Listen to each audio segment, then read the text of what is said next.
Hello everyone, welcome to NEET पे जीत series. मैं हूं Adesh from Learnohub, the free learning platform, जहां आप पढ़ सकते हैं math, physics, chemistry, biology absolutely for free only at learnohub.com।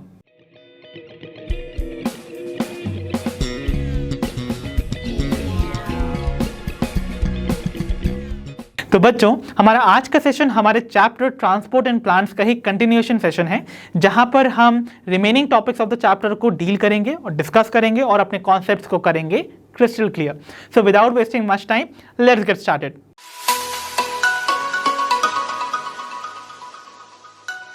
तो आइए बच्चों, डिस्कस करते हैं हमारे आज के सेशन के पहले टॉपिक को, that is transpiration. So transpiration बच्चों, एज यू नो, आप अपनी जूनियर क्लासेस से पढ़ते आ रहे हैं, रिप्रेजेंट करता है the evaporative loss of water by plants. यानी कि प्लांट्स के जो एरियल पार्ट्स हैं, वो पार्ट्स जो कि सॉइल के अबव एयर में प्रेजेंट हैं, उनसे वाटर का लॉस होना इन the form of water vapour, just like evaporation is called transpiration. बस फर्क इतना है कि ये इवेपोरेशन प्लांट के सर्फेस से हो रहा है, इसलिए we give it another term that is transpiration. ठीक है, ओके। तो ये जो ट्रांसपायरेशन की प्रोसेस है वो प्लांट्स में स्पेशलाइज्ड पोर्स के थ्रू होती है, जिन्हें हम बुलाते हैं स्टोमेटा। ठीक है, तो ये जो स्टोमेटा है, ये अकेले ऐसे स्ट्रक्चर तो नहीं है जिनके थ्रू ट्रांसपायरेशन होता है, बिकॉज अगर आप वुडी स्टेम्स को देखेंगे या फिर जो रूट्स, जो मैच्योर रूट्स होते हैं, उनमें आपको अनदर ओपनिंग देखने को मिलती है, जिन्हें हम लेंटिसल्स बुलाते हैं, उनके थ्रू भी ट्रांसपायरेशन होता है। और साथ ही साथ जो लीफ एंड स्टेम को कवर करती हुई एक वैक्सी कवरिंग, जिसे हम क्यूटिकल बुलाते हैं, उनके थ्रू भी ट्रांसपायरेशन होता है। बट जो सिग्निफिकेंट अमाउंट ऑफ ट्रांसपायरेशन है वो स्टोमेटा के थ्रू देखने को मिलता है, जो कि नॉर्मली लीफ में आपको नजर आएंगे। ठीक है, तो लीफ में आपको ये जो टाइनी ओपनिंग्स नजर आ रही हैं, उनसे वाटर का जो लॉस हो रहा है in the form of water vapour, वो ट्रांसपायरेशन को सिग्निफाई कर रहा है। और ये स्ट्रक्चर, ये जो पोर्स होते हैं, वो रिप्रेजेंट करते हैं स्टोमेटा को। ठीक है, तो मैंने स्टोमेटा के बारे में आपको अपने एनाटॉमी ऑफ फ्लावरिंग प्लांट्स वाले चैप्टर में काफ़ी डिटेल में वहाँ पर पढ़ाया हुआ भी है। सो आप रिकॉल भी करते जाइएगा बहुत सारे पॉइंट्स जो मैं आपको यहाँ पर बताऊँगा। तो देखिए, आपको सबसे पहले अगर मैं याद कराऊँ तो याद कीजिए, जो नंबर ऑफ स्टोमेटा की बात की जाए, अगर डाइकॉट लीफ की बात की जा रही है, डाइकॉट लीफ जैसे हम डॉर्सी वेंट्रल लीफ भी बुलाते थे, बिकॉज उनका डॉर्सल और वेंट्रल सरफेस जो है वो क्वाइट डिस्टिंक्टली आपको नजर आता है। तो उस केस में डाइकॉट लीफ में आपको पता है जो लोअर सरफेस है उन पे नंबर ऑफ स्टोमेटा ज्यादा होते हैं in comparison to the upper surface, या अपर सरफेस पे कंपैरेटिवली आप कहो कि नंबर ऑफ स्टोमेटा बेसिकली कई बार नहीं भी होते हैं, राइट। ओके, वाइल अगर हम बात करें मोनोकॉट लीफ की, तो मोनोकॉट लीफ में आपको जो नंबर ऑफ स्टोमेटा देखने को मिलेंगे लीफ के दोनों सरफेस पे, वो लगभग सेम होते हैं। Okay, so they are equal on both the surface of a monocot leaf, और इसलिए मोनोकॉट लीफ को हम आइजो बायलेटरल लीफ बुलाते थे, बिकॉज आइजो means same, bilateral means two sides. Okay, that means both the sides are going to be appearing similar. Okay, and hence we call them isobilateral. Okay, even मैंने आपको बताया था जो स्टोमेटा के guard cells होते थे, उनका जो शेप है वो मोनोकॉट और डाइकॉट में डिफर करता था। फॉर एग्जाम्पल, डाइकॉट के केस में जो आपको स्टोमेटा के गार्ड सेल देखने को मिलते थे, वो कुछ इस तरीके से किडनी शेप्ड नजर आते थे, राइट। वाइल अगर मोनोकॉट लीफ के स्टोमेटा की बात की जाए, तो उनके जो गार्ड सेल्स हैं वो आपको कुछ ऐसे डम्बल शेप नजर आते थे, लाइक दिस। ओके, सो ये आपको जो शेप नजर आता है गार्ड सेल का, वो मोनोकॉट्स का फीचर है, और किडनी शेप्ड जो आपको फीचर या शेप नजर आता है, that is the feature of dicots. Okay, तो ये पॉइंट्स भी आप याद रखिए। अब स्टोमेटा के बारे में अगर हम बात करें, तो स्टोमेटा जो कि लीफ के सरफेस पे प्रेजेंट हैं, इनसे ही वाटर का लॉस हो रहा है। तो क्या ये स्टोमेटा दिन रात खुले ही रहते होंगे?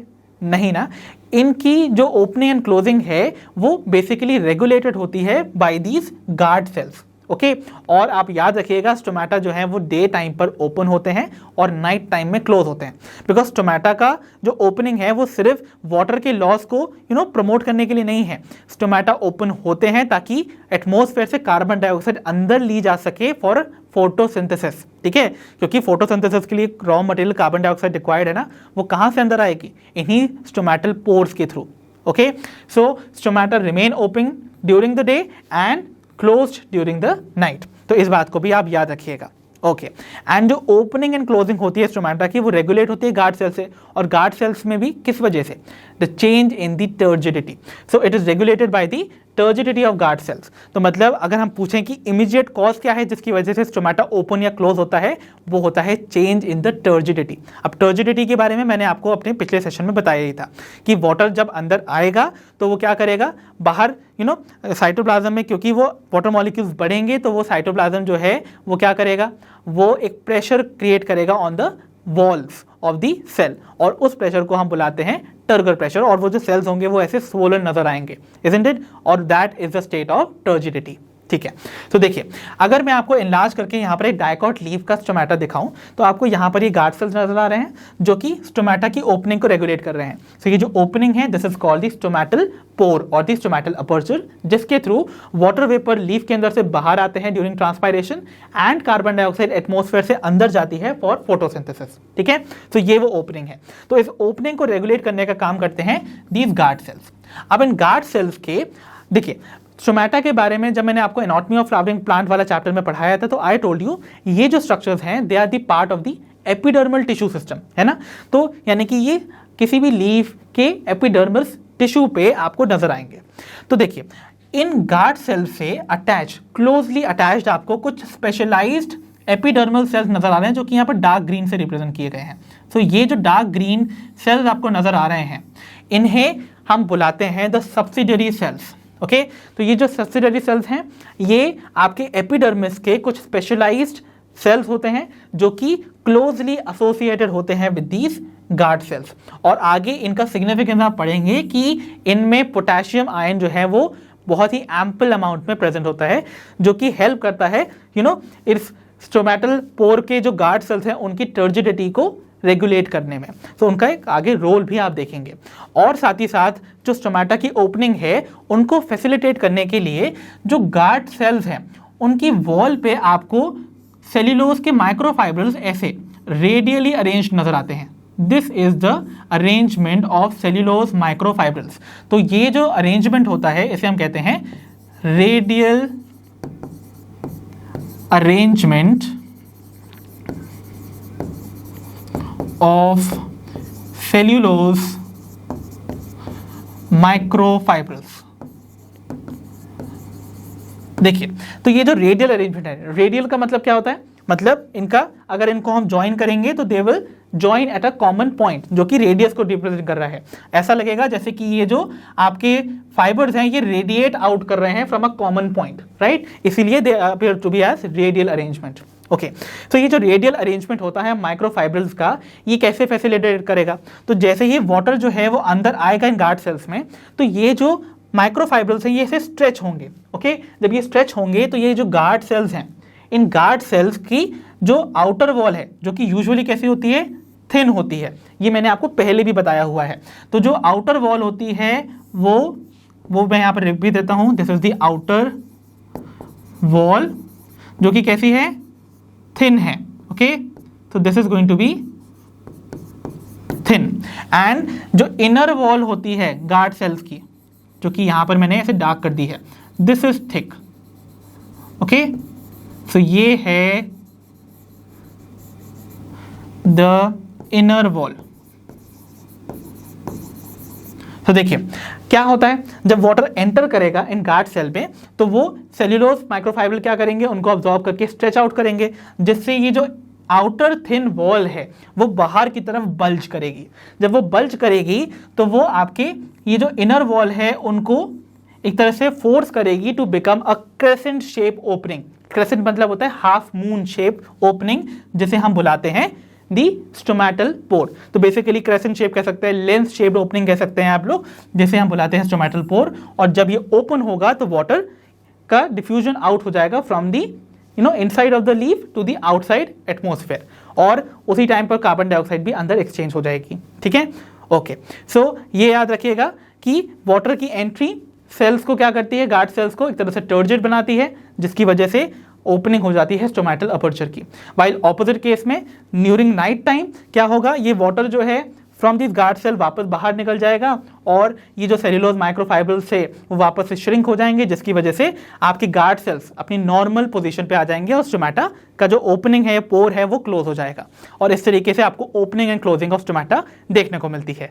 तो चलिए बच्चों, अब हम कुछ मैकेनिज्म्स को स्टडी करते हैं जिनके थ्रू हमको बताया जाता है कि कैसे स्टोमेटा की जो ओपनिंग एंड क्लोजिंग है उसको रेगुलेट किया जाता है बाय दी गार्ड सेल्स।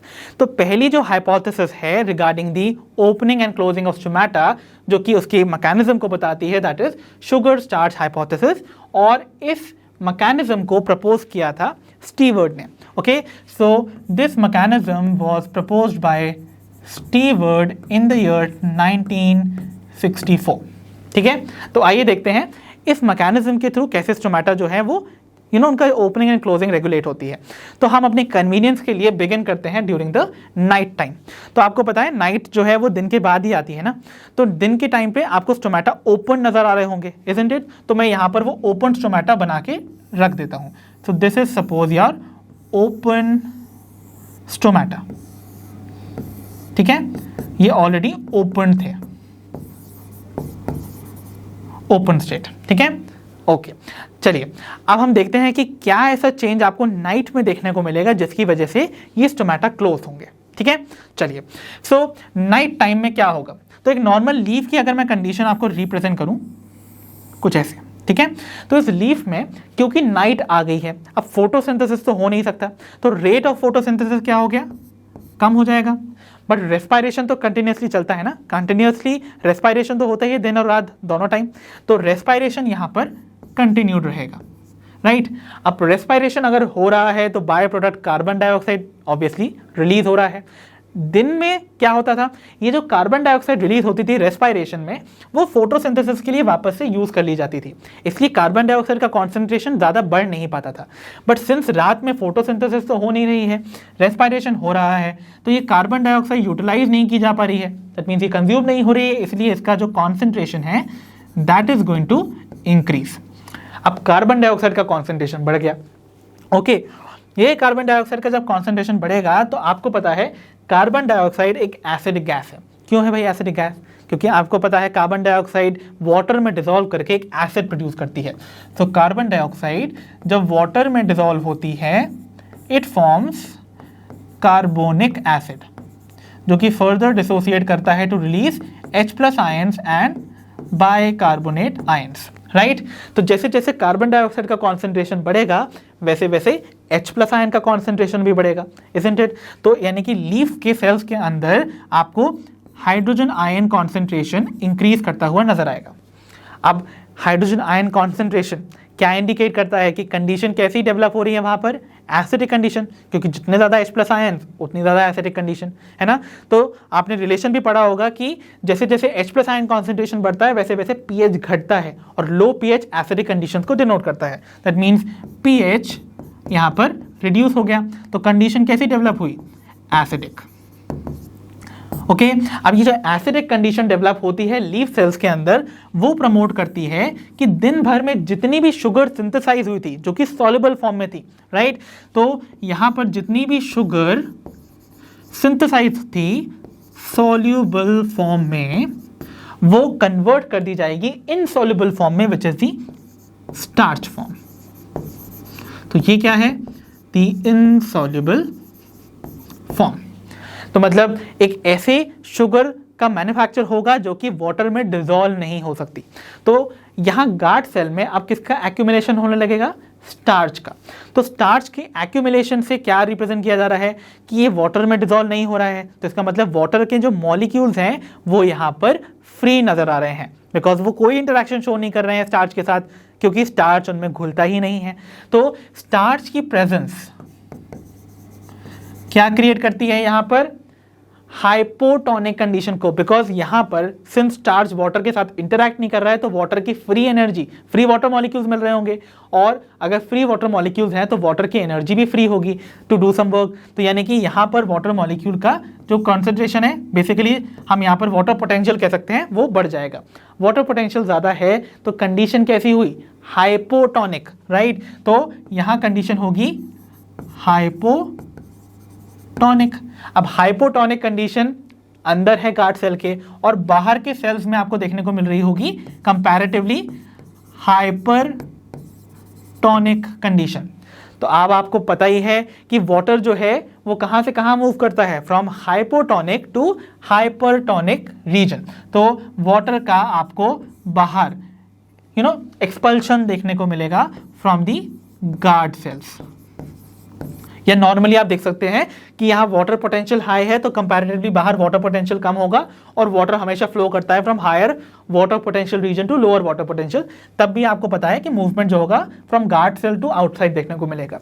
अब जब गार्ड सेल से पानी बाहर आ जाएगा तो आपको पता है ये जो स्टोमेटा की जो आउटर वॉल्स बल्ज कर रही थी गार्ड सेल्स की, वो वापस से अपने ओरिजिनल शेप में आ जाएंगी, जिसकी वजह से आपका जो स्टोमेटा है वो कुछ ऐसे बंद नजर आएगा आपको। ओके, सो ये आपके स्टोमेटा की इनर वॉल है। ठीक है, अब आपका स्टोमेटा जो है वो क्लोज्ड हो जाएगा।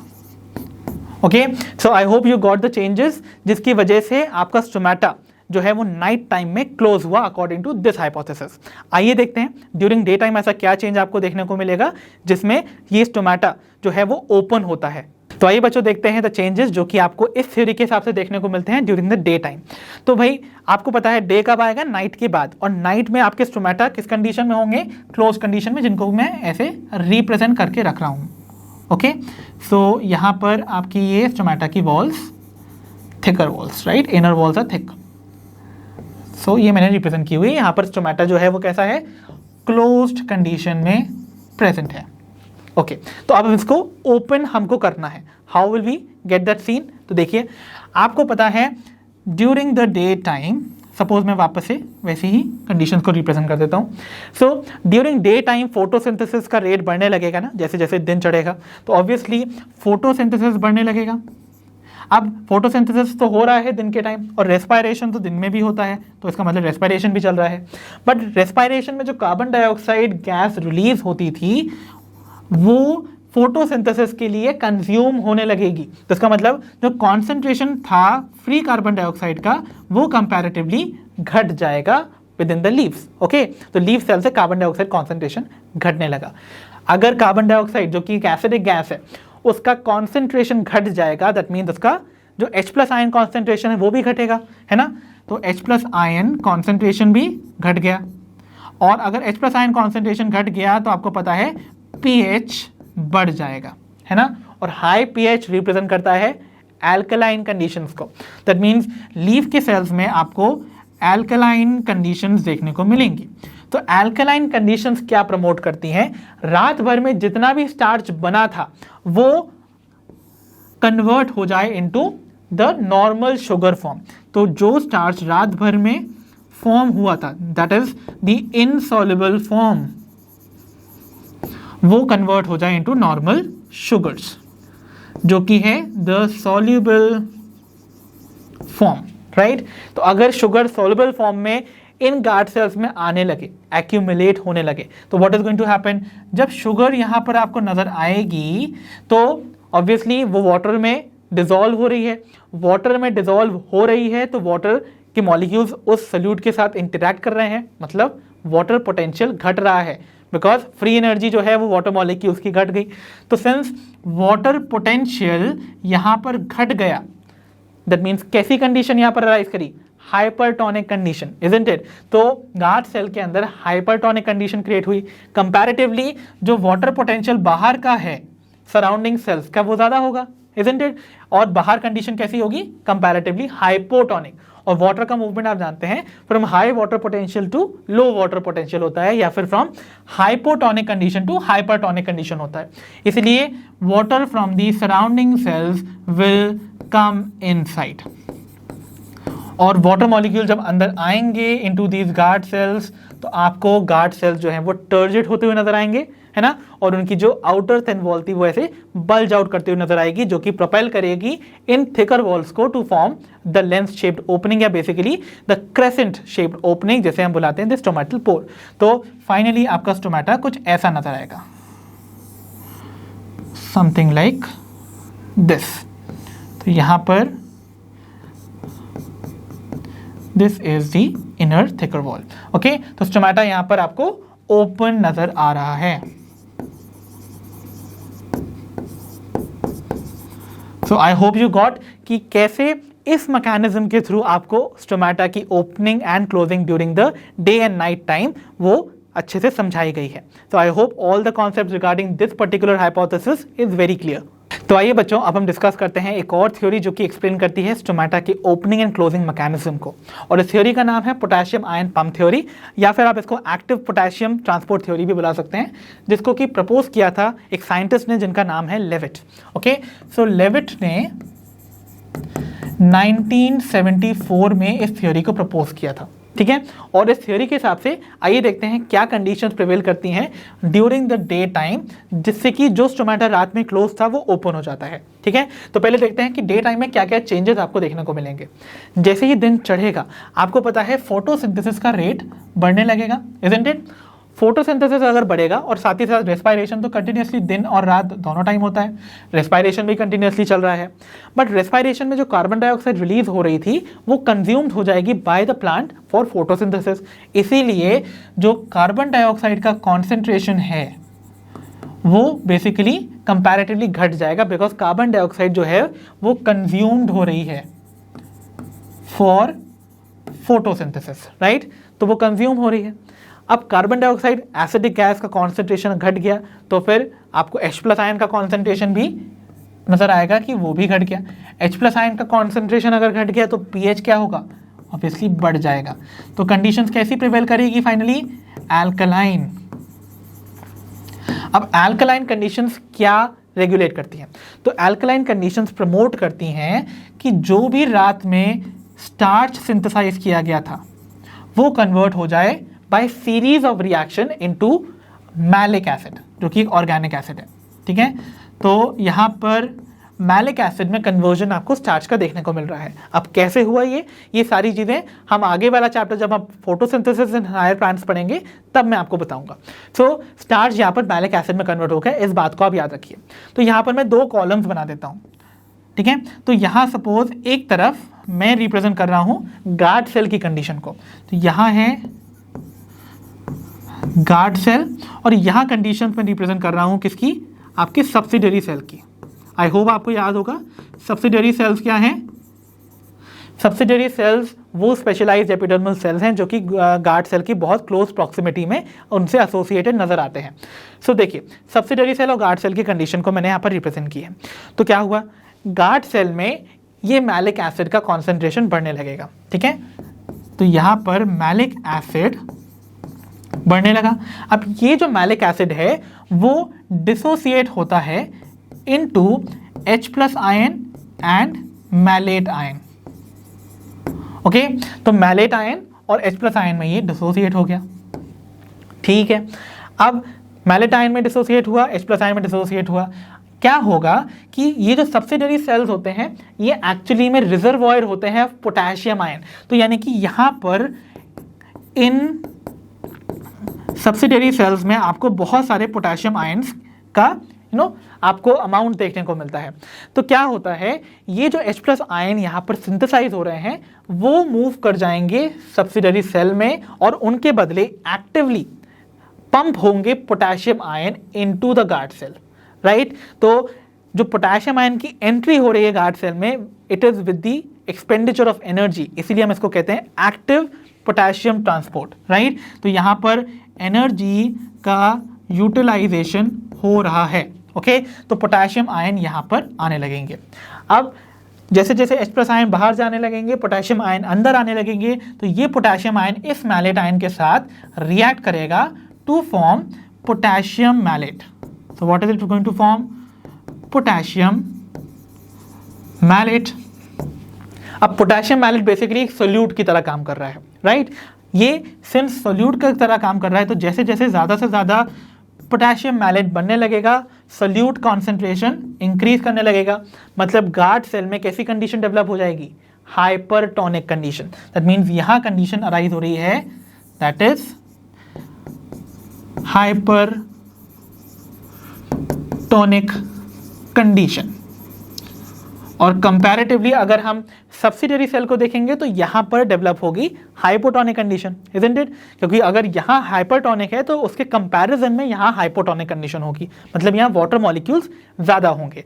तो क्या होगा, वाटर का मूवमेंट आप जानते हैं हाइपो से हाइपरटोनिक सोल्यूशन की तरफ होता है। तो water molecule from the subsidiary cells will also follow into the guard cell. और वाटर मॉलिक्यूल जब अंदर आएंगे तो आपको पता है टर्गर प्रेशर इंक्रीज होगा, जो गार्ड सेल्स हैं उनकी outer thin walls bulge out करेंगी, स्टोमेटा ओपन हो जाएगा। And finally you will see that the stomata will open during the day time. I hope you got the concept कि कैसे potassium ion के active pumping की वजह से यहाँ पर गार्ड सेल में क्या क्रिएट होती है, हाइपरटोनिक कंडीशन। और पोटेशियम आयन जिस डायरेक्शन में मूव करेंगे बाद में, क्योंकि यहाँ हाइपरटोनिक कंडीशन क्रिएट हो गई थी, इसीलिए वाटर भी जो है फ्रॉम दी सब्सिडरी सेल्स वो एंटर कर जाएंगे इनटू द गार्ड सेल, और वाटर के इंक्रीज अमाउंट से टर्जिडिटी इंक्रीज हो जाती है गार्ड सेल की, and they will open the stomatal aperture. I hope you got the concept कि कैसे during day time stomata open होते हैं। तो नाउ लेट्स सी कि कैसे ड्यूरिंग नाइट टाइम क्या चेंजेस आपको देखने को मिलेंगे जिसकी वजह से ये स्टोमेटा क्लोज हो जाएंगे। तो चलिए बच्चों, अब हम देखते हैं क्या ऐसे चेंजेस आपको देखने को मिलते हैं अकॉर्डिंग टू दिस थ्योरी जो कि प्रमोट करते हैं the closure of stomata during the night time. ठीक है, तो आइए देखते हैं पहले तो नाइट टाइम में आपको क्या कंडीशंस देखने को मिलती हैं। तो बच्चों, यू ऑल नो कि नाइट टाइम में रेट ऑफ फोटोसिंथेसिस कम हो जाएगा बट रेस्पिरेशन कंटिन्यू रहेगा। तो रेस्पिरेशन अभी भी चल रहा है, इजंट इट? और जो कार्बन डाइऑक्साइड रिलीज होती है ड्यूरिंग दी रेस्पिरेशन, उसका कॉन्सेंट्रेशन बढ़ने लगेगा क्योंकि वो कार्बन डाइऑक्साइड अब फोटोसिंथेसिस के लिए कंज्यूम नहीं हो रही है। ओके, अब कार्बन डाइऑक्साइड का कॉन्सेंट्रेशन बढ़ा तो आपको पता है carbon dioxide being acidic gas, H+ ion का कॉन्सेंट्रेशन भी बढ़ जाएगा। H+ आयन का कॉन्सेंट्रेशन बढ़ेगा तो pH घट जाएगा और कंडीशंस कैसी अराइज होंगी, एसिडिक कंडीशन। अब एसिडिक कंडीशन क्या प्रमोट करती है? Acidic condition according to this theory promotes the synthesis of a stress hormone. कौन सा है वो स्ट्रेस हार्मोन? उसे हम बुलाते हैं abscisic acid.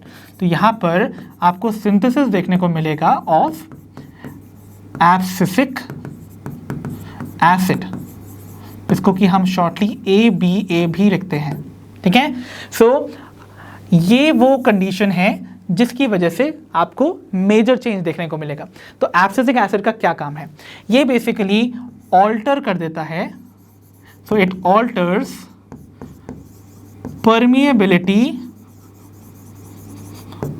of guard cells। तो गार्ड सेल्स जो थे उनकी परमिएबिलिटी को चेंज किया। अब ड्यूरिंग द डे टाइम आपको पता है पोटेशियम आयन अंदर लेने की ताकत रख रहा था गार्ड सेल और अपने हाइड्रोजन आयन को बाहर भेज रहा था, बट यहाँ ऑपोजिट कंडीशन अराइज हो जाएगी due to the synthesis of abscisic acid. तो देखिए क्या होगा, अगर मैं यहाँ पर वही दो सेल्स की कंडीशन को रिप्रेजेंट करूँ तो यहाँ मैंने कंडीशन बनाई है ऑफ दी सब्सिडियरी सेल और यहां कंडीशन है ऑफ दी गार्ड सेल। तो आपको पता है दिन के टाइम तक यहां पर पोटेशियम मैलेट नाम का सल्यूट प्रेजेंट था, तो पोटेशियम मैलेट का यहाँ पर सिंथेसिस था, बट जैसे ही एब्सिसिक एसिड का सिंथेसिस होता है तो ये इसके डिसोसिएशन को प्रमोट करता है। दैट मीन्स अब क्या होगा, आपका जो पोटेशियम आयन है वो सेपरेट हो जाएगा एंड जो मैलेट आयन है वो सेपरेट हो जाएगा। ठीक है, तो पोटेशियम आयन का डिसोसिएशन हुआ। ओके, अब पोटेशियम आयन जो यहाँ सिंथेसाइज हुआ, क्योंकि गार्ड सेल की परमिएबिलिटी भी चेंज होगी according to this abscisic acid, इसीलिए ये जो पोटेशियम आयन है ये फ्रॉम द गार्ड सेल बाहर की तरफ मूव करेगा back into the subsidiary cell. तो पोटेशियम आयन वापस से कहाँ आ गए, इनटू द सब्सिडरी सेल। और यहाँ सिंस पोटेशियम आयन बाहर जाने लगे हैं, दैट मीन्स सल्यूट बाहर आने के बाद क्या होगा, यहाँ कंडीशंस कैसी अराइज हो जाएगी, that is going to be hypotonic. और यहाँ कंडीशन कैसी अराइज होगी, दैट इज हाइपरटोनिक, बिकॉज यहाँ पर सल्यूट आयन का कॉन्सेंट्रेशन ज़्यादा है। तो आपको पता है वाटर का मूवमेंट कहाँ होता है, from hypo to hyper, that means यहाँ से वाटर का भी मूवमेंट आपको देखने को मिलेगा। तो remember according to this theory, जिस डायरेक्शन में पोटेशियम आयन का मूवमेंट होगा उसी डायरेक्शन में आपको नजर आएगा वाटर का मूवमेंट। ओके, सो यहाँ से भी वाटर मॉलिक्यूल्स बाहर आने लगेंगे। अब गार्ड सेल से अगर वाटर मॉलिक्यूल्स बाहर चले जाएंगे तो पता है आपको गार्ड सेल जो है वो फ्लैसिड हो जाएंगे। गार्ड सेल फ्लैसिड होंगे तो स्टोमेटा क्लोज हो जाएगा। तो परमिएबिलिटी चेंज होने की वजह से गार्ड सेल बन गए। ओके, पहले तो क्या हुआ, गार्ड सेल में से आपको इफ्लक्स ऑफ पोटेशियम आयन देखने को मिला। So there is efflux of potassium ion. Okay, so potassium ion बाहर की तरफ, इफ्लक्स मतलब होता है बाहर की तरफ मूवमेंट करना। ओके, एंड अगर पोटेशियम आयन का इफ्लक्स हुआ तो water moves out of the guard cell, है ना। जिस डायरेक्शन में पोटेशियम आयन जाएंगे उसी डायरेक्शन में वाटर मॉलिक्यूल जाएंगे, और साथ ही साथ आपके जो गार्ड सेल हैं, सिंस उनसे वाटर चला गया है तो वो बन जाएंगे फ्लैसिड, और अगर ये फ्लैसिड हैं तो स्टोमेटा क्लोज कर जाएगा। So I hope you got the changes जिनकी वजह से जो स्टोमेटा है वो नाइट टाइम में क्लोज होता है according to the potassium ion pump theory. I hope it is clear now. तो आइए बच्चों, अब हम डिस्कस करते हैं the various factors that affect transpiration. Okay, तो जो भी फैक्टर्स ट्रांसपायरेशन की प्रोसेस को अफेक्ट करते हैं उनको हम दो ब्रॉड कैटेगरीज में डिवाइड करते हैं। Number one is external factors and the other one are called the internal factors. तो एक्सटर्नल फैक्टर्स बेसिकली वही फैक्टर्स होंगे जो कि इवेपोरेशन की प्रोसेस को अफेक्ट करते थे, क्योंकि आपको पता है ट्रांसपायरेशन बेसिकली इवेपोरेशन की ही प्रोसेस है। ओके, तो सबसे पहला जो फैक्टर आपका है दैट इज टेम्परेचर। तो टेम्परेचर एज यू नो कि जैसे जैसे टेम्परेचर बढ़ता है एवेपोरेशन भी बढ़ता था ना, बट सिंस टेम्परेचर जो है ये यहाँ पर बेसिकली जो एवेपोरेशन की प्रोसेस हो रही है वो एक लिविंग ऑर्गेनिज्म के थ्रू हो रही है, दैट इज प्लांट के थ्रू। तो प्लांट ज़्यादा वाटर को लूज करना अफोर्ड नहीं कर सकते हैं, राइट। तो जैसे जैसे इनिशियली टेम्परेचर बढ़ेगा वैसे वैसे ट्रांसपायरेशन की रेट तो बढ़ेगी, है ना। ओके, तो डायरेक्टली आप कह सकते हो कि ट्रांसपायरेशन का जो रेट है that is going to increase in the beginning. But अगर बहुत हॉट कंडीशंस अराइज हो जाती हैं, दैट मीन्स टेम्परेचर बहुत ज़्यादा बढ़ जाता है एट वेरी हाई टेम्परेचर, तब क्या होगा? तो जब बहुत ज़्यादा हाई टेम्परेचर है तो प्लांट के अंदर एब्सिसिक एसिड नाम का स्ट्रेस हार्मोन रिलीज होगा, और वो स्ट्रेस हार्मोन क्या करता था? स्टोमेटा की क्लोजिंग करवाता था। और इसीलिए हाई टेम्परेचर जिस पे प्लांट अपना पानी लूज करना अफोर्ड नहीं कर सकता है, वहां पर स्टोमेटा की क्लोजिंग होने की वजह से ट्रांसपायरेशन की प्रोसेस कम हो जाएगी, यानी कि ट्रांसपायरेशन का रेट घट जाएगा। तो अगर एट वेरी हाई टेम्परेचर की बात की जाए तो टेम्परेचर जो है या ट्रांसपायरेशन का जो रेट है that is going to come down. ठीक है, okay. Next factor that we have is light. तो लाइट बेसिकली ट्रांसपायरेशन की प्रोसेस में एक इनडायरेक्ट फैक्टर है जो कि डायरेक्टली रोल प्ले नहीं करता है। देखिए, लाइट का जो प्रेजेंस है वो क्या प्रमोट करता है? फोटोसिंथेसिस की प्रोसेस। फोटोसिंथेसिस होगा तो उसके लिए क्या चाहिए होगी? कार्बन डाइऑक्साइड, और कार्बन डाइऑक्साइड को अंदर लेने के लिए स्टोमेटा को ओपन होना पड़ेगा दिन के समय। तो स्टोमेटा की ओपनिंग जो है वो लाइट से एक तरह से रेगुलेट है ना। ओके, तो लाइट बढ़ी, स्टोमेटा ओपन हुए, कार्बन डाइऑक्साइड अंदर आई उस रास्ते के थ्रू। बट वही कॉमन पैसेज है जिसके थ्रू वाटर वेपर जो है वो बाहर डिफ्यूज भी होगा, मतलब ट्रांसपायरेशन भी होगा। तो जैसे जैसे लाइट इंटेंसिटी बढ़ती है धीरे धीरे ट्रांसपायरेशन का रेट बढ़ता है, बिकॉज स्टोमेटा उतना ज़्यादा ओपन होता जाता है। बट अगेन अगर बहुत ज़्यादा लाइट इंटेंसिटी होगी तो again stress hormone abscisic acid release होगा, जो कि क्या करेगा? स्टोमेटा की क्लोजिंग करवा देगा। ओके, और ट्रांसपायरेशन का रेट घट जाएगा। तो सेम तरीके से जैसे टेम्परेचर ने अफेक्ट किया था ट्रांसपायरेशन के रेट को, वैसे ही लाइट का भी रोल होता है in the as a factor affecting transpiration. ठीक है, देन वी हैव ह्यूमिडिटी। तो ह्यूमिडिटी क्या है? ह्यूमिडिटी बेसिकली रिप्रेजेंट करता है कि कितना amount of water vapour already present है, यानी कि कितना मॉइस्चर प्रेजेंट है एनवायरनमेंट में। तो मान के चलिए अगर एक लीफ है और लीफ के ऊपर ऑलरेडी वाटर वेपर इतने ज़्यादा प्रेजेंट है। ओके, तो अगर लीफ के ऊपर ऑलरेडी वाटर वेपर ज़्यादा है तो जो स्टोमेटा है वो एक्स्ट्रा वाटर वेपर रिलीज नहीं कर पाएंगे ना, क्योंकि जगह ही नहीं है नए वाटर वेपर्स निकालने के लिए। तो अगर जितना ज़्यादा ह्यूमिडिटी होगा उतना कम ट्रांसपिरेशन होगा, क्योंकि extra water vapour will not give space for the new water vapours to come out. ठीक है, तो इसीलिए हम कहते हैं यहां पर ट्रांसपिरेशन का जो रेट है that is inversely proportional. Okay, so मैं यहाँ ट्रांसपिरेशन को टीआर से रिप्रेजेंट कर देता हूं। ठीक है, okay. Then we have wind speed. तो आपको पता है विंडी डेज पे कपड़े जल्दी सूखते थे ना। क्यों सूखते थे? बिकॉज वहाँ पर क्या होगा, जो इवेपोरेशन की प्रोसेस है वो बढ़ जाती है, जल्दी हो जाती है। क्यों होती है? क्योंकि मान के चलिए एक लीफ के ऊपर ये वाटर वेपर प्रेजेंट है, एक विंड आई जो कि इसके ऊपर से इस वाटर वेपर को उड़ा के ले गई। तो अब इस लीफ के ऊपर वाटर वेपर का कॉन्सेंट्रेशन कम हो गया ना, दैट मीन्स अब ड्राई स्पेस यहाँ अवेलेबल है। अब ड्राई स्पेस अगर लीफ के ऊपर अवेलेबल है that means more water vapour बाहर आ सकते हैं थ्रू दिस स्टोमेटा। तो इसका मतलब विंड स्पीड अगर ज़्यादा होगी तो ऑब्वियसली आपकी स्टोमेटा के थ्रू ट्रांसपिरेशन की प्रोसेस को वो इंक्रीज कर देगी। तो जैसे जितनी ज़्यादा विंड की स्पीड होगी उतना ज़्यादा ट्रांसपिरेशन का रेट होगा। ठीक है, okay. Then we move on to the internal factors. Internal factors में number one is going to be the number and distribution of stomata. अब ट्रांसपिरेशन स्टोमेटा के थ्रू ही तो होता है ना, तो लीफ पे जितने ज़्यादा स्टोमेटा और जितना ज़्यादा उनका डिस्ट्रीब्यूशन देखने को मिलेगा, डेफिनेटली उतना ज़्यादा ट्रांसपायरेशन होगा। ओके, तो स्टोमेटा का नंबर ज़्यादा तो ट्रांसपायरेशन ज़्यादा। बट डिस्ट्रीब्यूशन की बात की जाए, अगर अपर और लोअर सरफेस दोनों पे ही आपके पास स्टोमेटा प्रेजेंट है एज एन मोनोकॉट्स, तो वहाँ ट्रांसपायरेशन हायर होगा। डायकॉट्स में लोअर सरफेस पे ज़्यादा स्टोमेटा है तो वहाँ पर कंपैरेटिवली मोनोकॉट से कम वाटर लूज होगा। ठीक है, ओके। देन अगर हम बात करें परसेंट ऑफ ओपन स्टोमेटा, भाई चेक भी तो होना चाहिए कि कितने स्टोमेटा ओपन है। जितने ज़्यादा स्टोमेटा ओपन होंगे उतनी ज़्यादा स्पेस अवेलेबल होगी for water vapours to move out. इसके लिए जितने स्टोमेटा ओपन होंगे उतना ज़्यादा आपका ट्रांसपायरेशन होगा। ओके, और स्टोमेटा को regulate, opening and closing regulate कौन कौन से करते हैं फैक्टर्स, वो मैंने आपको बताया था। टेम्परेचर भी करता है, हायर टेम्परेचर पे स्टोमेटा क्लोज हो जाता है, नॉर्मली जैसे जैसे टेम्परेचर बढ़ता है स्टोमेटा ओपन होता जाता है। Same was with light also, right. Even carbon dioxide का कॉन्सेंट्रेशन भी स्टोमेटा की ओपनिंग को रेगुलेट करता है। मान लीजिए लीफ के अंदर कार्बन डाइऑक्साइड का कॉन्सेंट्रेशन कम है और फोटोसिंथेसिस परफॉर्म करनी है, तो स्टोमेटा खुलेगा ना भाई, तभी तो कार्बन डाइऑक्साइड एटमॉस्फेयर से अंदर ले ली जाएगी।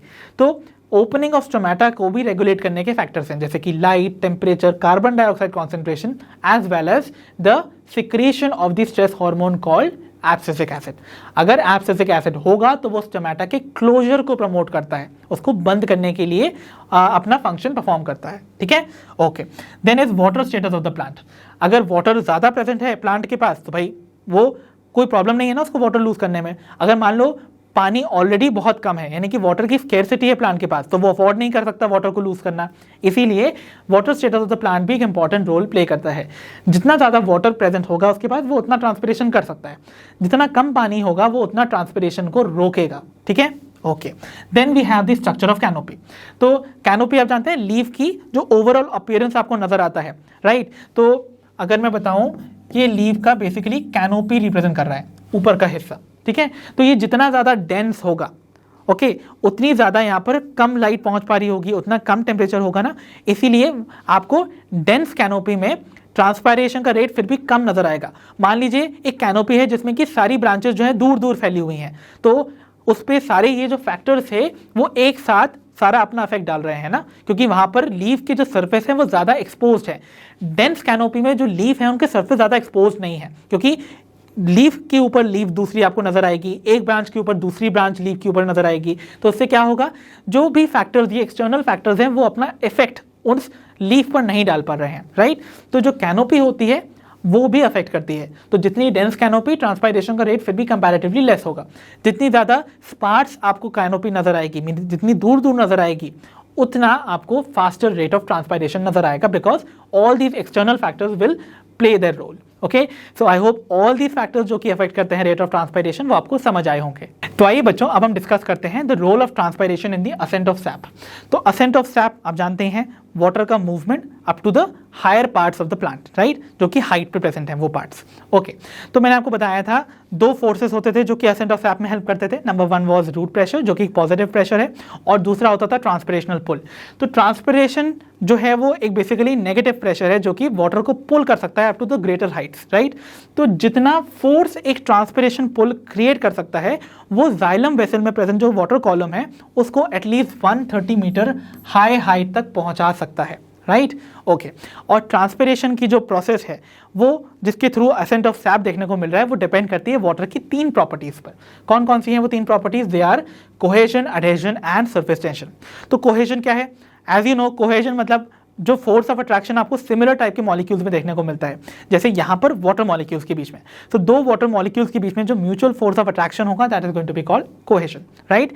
अब हम बात करें अगर एडहेजन की, तो एडहेजन जो है वो फोर्स ऑफ अट्रैक्शन है जो कि आपको वाटर मॉलिक्यूल और किसी सरफेस की पोलर सरफेस या पोलर मॉलिक्यूल से अट्रैक्शन देखने को मिलेगा। जैसे फॉर एग्जांपल आप देख रहे हो यहाँ पर दो वाटर मॉलिक्यूल के बीच में जो फोर्स ऑफ अट्रैक्शन है दैट इज कोहेजन, राइट।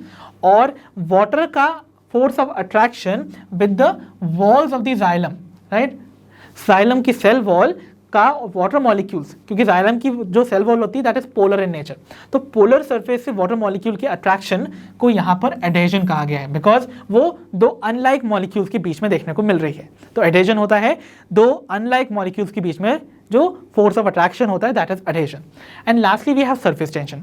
तो सरफेस टेंशन आप फिजिक्स में जानते हैं कि ये टेंडेंसी होती है किसी भी लिक्विड सरफेस की to occupy minimum surface area. isn't it? तो अगर मैं बोलूं अगर ये वाटर मॉलिक्यूल लिक्विड फेज में प्रेजेंट है और यही वाटर मॉलिक्यूल अगर वेपर फेज में प्रेजेंट है यानी कि गैशियस फेज में, तो किस में ज्यादा फोर्स ऑफ अट्रैक्शन होगा? ऑब्वियसली आप कहेंगे लिक्विड फेज में, राइट? तो लिक्विड फेज में जो वाटर मॉलिक्यूल होते हैं उनमें फोर्स ऑफ अट्रैक्शन ज़्यादा होने की वजह से वो ज़्यादा क्लोज होंगे, और क्लोज होंगे इसीलिए वो मिनिमम सरफेस एरिया को ऑक्यूपाई करने की टेंडेंसी रखते हैं, और उसी टेंडेंसी को हम कहते हैं सरफेस टेंशन। वाइल अगर हम वहीं वाटर वेपर के मॉलिक्यूल्स की बात करें तो वाटर वेपर के जो मॉलिक्यूल्स हैं वो कंपैरेटिवली थोड़े दूर होते हैं than in case of the liquid phase, और अगर वो दूर होंगे तो उनके बीच में फोर्स ऑफ अट्रैक्शन कम होगा। फोर्स ऑफ अट्रैक्शन कम होगा तो ऑब्वियसली वो थोड़े दूर होंगे, इसलिए उनके बीच में जो सरफेस एरिया है that is going to be greater.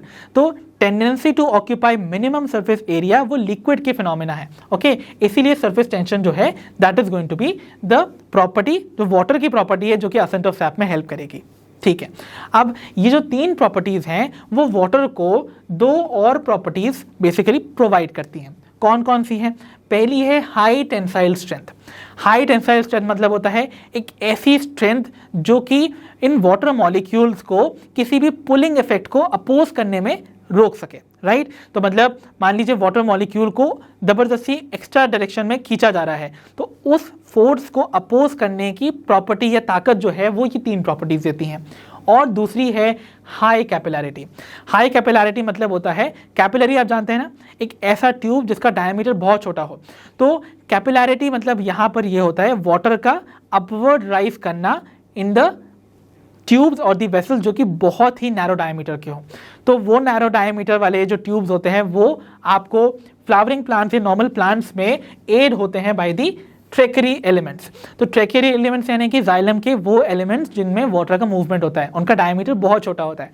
जैसे जाइलम में आपको पता है वाटर का ट्रांसपोर्ट होता है by two of its components. Xylem के दो वो कंपोनेंट्स कौन से हैं जिनसे वाटर ट्रांसपोर्ट होता है? That is xylem vessels and tracheids. तो वेसल्स एंड ट्रैकीड्स का डायमीटर बहुत छोटा होता है जो कि एड करता है या हेल्प करता है just like the capillary action, okay? तो जैसे जैसे वाटर में आपको मूवमेंट देखने को मिलेगा due to small diameter inside the tube of the capillary, वैसे ही आपको जाइलम वेसल या ट्रैकीड्स में भी वाटर का मूवमेंट देखने को मिलेगा due to their small diameter, okay? So these are the forces जो कि जनरेट करता है ट्रांसपायरेशन, जिनकी वजह से वाटर का अपवर्ड मूवमेंट देखने को मिलता है इन द प्लांट। तो आइए बच्चों अब हम डिस्कस करते हैं the significance of transpiration. That means क्यों ही ये प्रोसेस हम पढ़ रहे हैं और क्यों ये हमारे लिए इतनी इंपॉर्टेंट है। तो उसकी सिग्निफिकेंस हम बेसिकली अब तक जान चुके हैं। तो सबसे पहला जो सिग्निफिकेंस है that it creates a suction pressure for water absorption and transport in plants. तो देखिए ट्रांसपायरेशन की प्रोसेस अगर नहीं होगी तो लीफ से वाटर इवेपोरेट नहीं होगा। अगर वाटर की यहाँ लीफ में डेफिशिएंसी नहीं होगी तो वो स्टेम से नहीं मांगेगा। स्टेम से अगर पानी नहीं मांगेगा तो स्टेम जो है वो रूट से पानी नहीं मांगेगा, और रूट से अगर पानी नहीं मांगा जाएगा तो वो रूट जो है वो सॉइल से पानी नहीं मांगेगा, इजंट इट? तो अगर जितना ज़्यादा ये पानी इवेपोरेट होता रहेगा उतना ज़्यादा वाटर जो है वो सॉइल से अब्जॉर्ब होता जाएगा और वेरियस प्लांट पार्ट्स तक पहुंचाया जा सकेगा। So it helps in the water absorption and the transport in the plants. And even ये जो पानी है वो फोटोसिंथेसिस के लिए भी पानी को सप्लाई करता है। तो आपको पता है ना पानी जो है वो वेरियस प्लांट पार्ट्स तक जाता है, इवन लीव्स में भी जाएगा, और लीव्स वही साइट है जहाँ पर फोटोसिंथेसिस होती है। तो ऑब्वियसली वो वाटर सप्लाई किया जाएगा फॉर फोटोसिंथेसिस और फूड फॉर्मेशन ऑल्सो, ठीक है? Okay, then transportation of minerals to all plant parts. आपको पता है पानी जो अब्जॉर्ब होता है फ्रॉम द रूट वो अकेला नहीं होता है, उसके साथ कुछ मिनरल्स भी डिसॉल्व होकर आते हैं। तो जिस जिस डायरेक्शन में आपका वाटर मूव करेगा वो उस डायरेक्शन में अपना साथ मिनरल्स को भी पहुंचाता जाएगा। तो जो भी प्लांट पार्ट को उस मिनरल की ज़रूरत है वो उसको वहाँ पर सप्लाई कर देगा। तो इसका मतलब मिनरल की जो ट्रांसपोर्टेशन है प्लांट के अंदर वो भी फैसिलिटेट होती है by transpiration. And then we have the cooling effect. तो आपको पता है ट्रांसपायरेशन एक इवेपोरेटिव प्रोसेस है ना, तो इवेपोरेशन अगर फास्टर हो तो कूलिंग इफेक्ट लगता है। जैसे आप बाहर से पसीने से अगर आते हैं और आप पंखा ऑन करते हैं तो इवेपोरेशन रेट बढ़ने की वजह से आपको कूलिंग इफेक्ट आता है ना, क्योंकि आपके सरफेस के ऊपर से जो वेपर बन रहे हैं वो बार बार रिमूव हो रहे हैं और उसकी वजह से कूलिंग इफेक्ट होता है। सिमिलरली ट्रांसपायरेशन की प्रोसेस भी प्लांट्स को एक तरह से कूलिंग इफेक्ट प्रोवाइड करती है, right? And it maintains the shape and the structure of plants by keeping the cells turgid. Obviously transpiration के थ्रू ही प्लांट्स जो के वेरियस पार्ट्स तक पानी पहुंचाया जा रहा है, और वेरियस प्लांट पार्ट्स जो है वो सेल से ही तो मिलके बने होंगे। तो अगर प्लांट के पार्ट तक पानी पहुंच रहा है मतलब सेल्स तक पानी पहुंच रहा है, और पानी अगर सेल तक पहुंच रहा है तो वो उन सेल्स को टर्जेट बना रहा है, और टर्जेट बना रहा है तभी तो वो प्लांट के सेल्स जो हैं वो एक प्रॉपर स्ट्रक्चर और शेप मेंटेन कर सकते हैं। और इन ऑल अगर प्लांट के सारे सेल्स अपना शेप और स्ट्रक्चर मेंटेन करेंगे तो प्लांट का entire shape and structure maintain हो सकेगा। So these are all the significance जो कि आपको देखने को मिलती हैं बिकॉज ऑफ ट्रांसपिरेशन। तो आइए बच्चों, अब हम देखते हैं हमारा next topic, that is transpiration and photosynthesis a compromise. तो बच्चों, ट्रांसपायरेशन एंड फोटोसिंथेसिस को इस चैप्टर में कॉम्प्रोमाइज यानी कि एक समझौता बताया गया है। आखिरकार समझने की कोशिश करते हैं कि क्यों ये दो प्रोसेसेस जो है वो आपस में एक कॉम्प्रोमाइज हैं, राइट। तो बच्चों, आप जानते हैं एक प्लांट जो है वो अगर वो एक्टिवली फोटोसिंथेसिस परफॉर्म कर रहा है तो फोटोसिंथेसिस की जो प्रोसेस होती है उसको परफॉर्म करने के लिए प्लांट को दो ही रॉ मटेरियल्स रिक्वायर्ड होते हैं, राइट। और कौन से हैं वो दो रॉ मटेरियल्स? वो दो रॉ मटेरियल्स होते हैं water and carbon dioxide, right. और क्या सोर्सेस हैं प्लांट के लिए इन दो रॉ मटेरियल्स का? तो देखिए, आप जानते हैं वाटर का जो सोर्स है प्लांट के लिए वो है रूट्स। तो जो वाटर है वो रूट से अब्जॉर्ब होके आपको पता है जाइलम वेसल के थ्रू ट्रांसपोर्ट होता है up till the leaf, isn't it, जो कि साइट है ऑफ फोटोसिंथेसिस। लीफ में ही फोटोसिंथेसिस परफॉर्म होती है by the mesophyll sales, isn't it. And जो कार्बन डाइऑक्साइड है, अब ये कार्बन डाइऑक्साइड का सोर्स क्या है प्लांट के लिए? That is the atmosphere. तो कार्बन डाइऑक्साइड हमारे एटमॉस्फेयर में प्रेजेंट होती है और इसीलिए कहा जाता है जो रिजर्वॉयर है कार्बन डाइऑक्साइड का, that is going to be the atmosphere. तो वहां से ये कार्बन डाइऑक्साइड अंदर कैसे ली जाएगी? Into the leaf. For that purpose आपको पता है लीफ के सरफेस पे आपको देखने को मिलते हैं the tiny pores called the stomata, isn't it. तो कार्बन डाइऑक्साइड की एंट्री होगी through the tiny pores called the stomata. तो देखिए यहां से कार्बन डाइऑक्साइड अंदर आ रही है for getting fixed. That means fixation का मतलब यहां पर होगा कि कार्बन डाइऑक्साइड रिड्यूस होकर शुगर में कन्वर्ट होगी, मतलब फोटोसिंथेसिस ही होगी, इजंट इट। तो ये कार्बन डाइऑक्साइड जिस स्टोमेटा के थ्रू एंटर कर रही है वही स्टोमेटा एक्चुअली दिन के टाइम ओपन रहेंगे, इजंट इट, ताकि दिन के टाइम ही फोटोसिंथेसिस होनी है ना। तो दिन के टाइम वो स्टोमेटा अगर ओपन होंगे कार्बन डाइऑक्साइड अंदर आएगी। बट अनफॉर्चुनेटली एक इश्यू अराइज होता है कि जब ये स्टोमेटा ओपन होते हैं to take in the carbon dioxide, उन्हीं स्टोमेटा के थ्रू जो वाटर आपके लीफ के अंदर प्रेजेंट था वो डिफ्यूज हो जाता है आउटसाइड, मतलब ट्रांसपिरेशन हो जाती है, isn't it? So to take up carbon dioxide for carrying out photosynthesis, stomata remains open during day, isn't it? And eventually it becomes the opening passage for water to get lost through transpiration. तो मतलब जिस रास्ते से carbon dioxide को अंदर आना था उसी रास्ते से क्या हुआ, आपका वाटर जो है वो वेपर्स के फॉर्म में बाहर डिफ्यूज आउट कर गया, isn't it? इसीलिए क्या होता है, अगर ये स्टोमेटा ज़्यादा देर ओपन रहेंगे तो ज़्यादा वाटर लॉस होगा और इसी वजह से आपको पता है जो वाटर है वो एक तरह से लिमिटिंग फैक्टर बन जाता है प्लांट की ग्रोथ के लिए। तो अक्सर क्या होता है, अगर ज़्यादा वाटर लॉस होगा तो अवेलेबिलिटी जो होती है वाटर की वो डिप्लीट हो सकती है या फिर बहुत कम हो जाएगी, ठीक है, ओके। एंड इसीलिए कहा जाता है कि ट्रांसपायरेशन जो है एक प्राइस है जो कि पे करना पड़ता है एक प्लांट को फॉर फोटोसिंथेसिस, राइट। मतलब फोटोसिंथेसिस को परफॉर्म करने की कीमत चुकानी पड़ती है प्लांट को ट्रांसपिरेशन करके, okay. So that is why ये एक टर्म या एक स्टेटमेंट दी जाती है, ओके। एंड लास्टली एक और बहुत कॉमन सी स्टेटमेंट दी जाती है regarding transpiration, that it is a necessary evil. मतलब ये एक ईवल प्रोसेस भी है क्योंकि इसमें प्लांट का नुकसान तो हो ही रहा है, राइट। वाटर का लॉस हो रहा है in the form of water vapour, और ये नेसेसरी भी है। क्यों नेसेसरी है? आपने पढ़ाई है कि ट्रांसपिरेशन जो है वो बेसिकली एक फोर्स है, एक पुलिंग फोर्स है जिसकी वजह से वाटर अपवर्ड ड्रॉ किया जाता है even up to the higher heights of the plant, ठीक है। तो वो वाटर हायर प्लांट्स में भी रूट से खींचे जा सकते हैं अपवर्ड, तो that is acting as a pulling force. And इसीलिए ट्रांसपिरेशन को नेसेसरी भी बताया गया है for pulling the water from the soil up till the topmost leaf, and it is a evil process also because इसमें plant का ही नुकसान है by losing its water content। तो चलिए बच्चों, अब हम बिगिन करते हैं with our next topic, that is the uptake and translocation of mineral nutrients।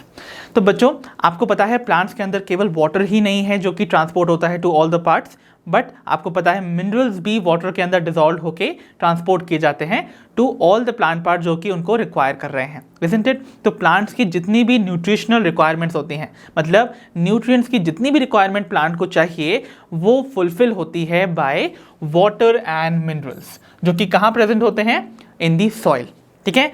Accept एक ऐसा एलिमेंट है जो कि आपको सॉइल में देखने को नहीं मिलेगा, दैट इज कार्बन। कार्बन का जो सोर्स है दैट इज एटमॉस्फेयर, क्योंकि कार्बन प्लांट के अंदर एंटर करती है as carbon dioxide through the stomata, और कार्बन डाइऑक्साइड का जो रिजर्वॉयर है that is obviously the atmosphere. Okay, तो रिमेंबर कार्बन को छोड़ के बाकी सभी चीज़ें, जितने भी एलिमेंट्स हैं वो आपको सॉइल से मिल जाते हैं प्लांट की नॉर्मल ग्रोथ एंड डेवलपमेंट के लिए। तो इवन वाटर जो है वो हाइड्रोजन और ऑक्सीजन सप्लाई करता है, बाकी सेवरल मिनरल आयंस तो ऑलरेडी सॉइल में वैसे ही प्रेजेंट होते हैं।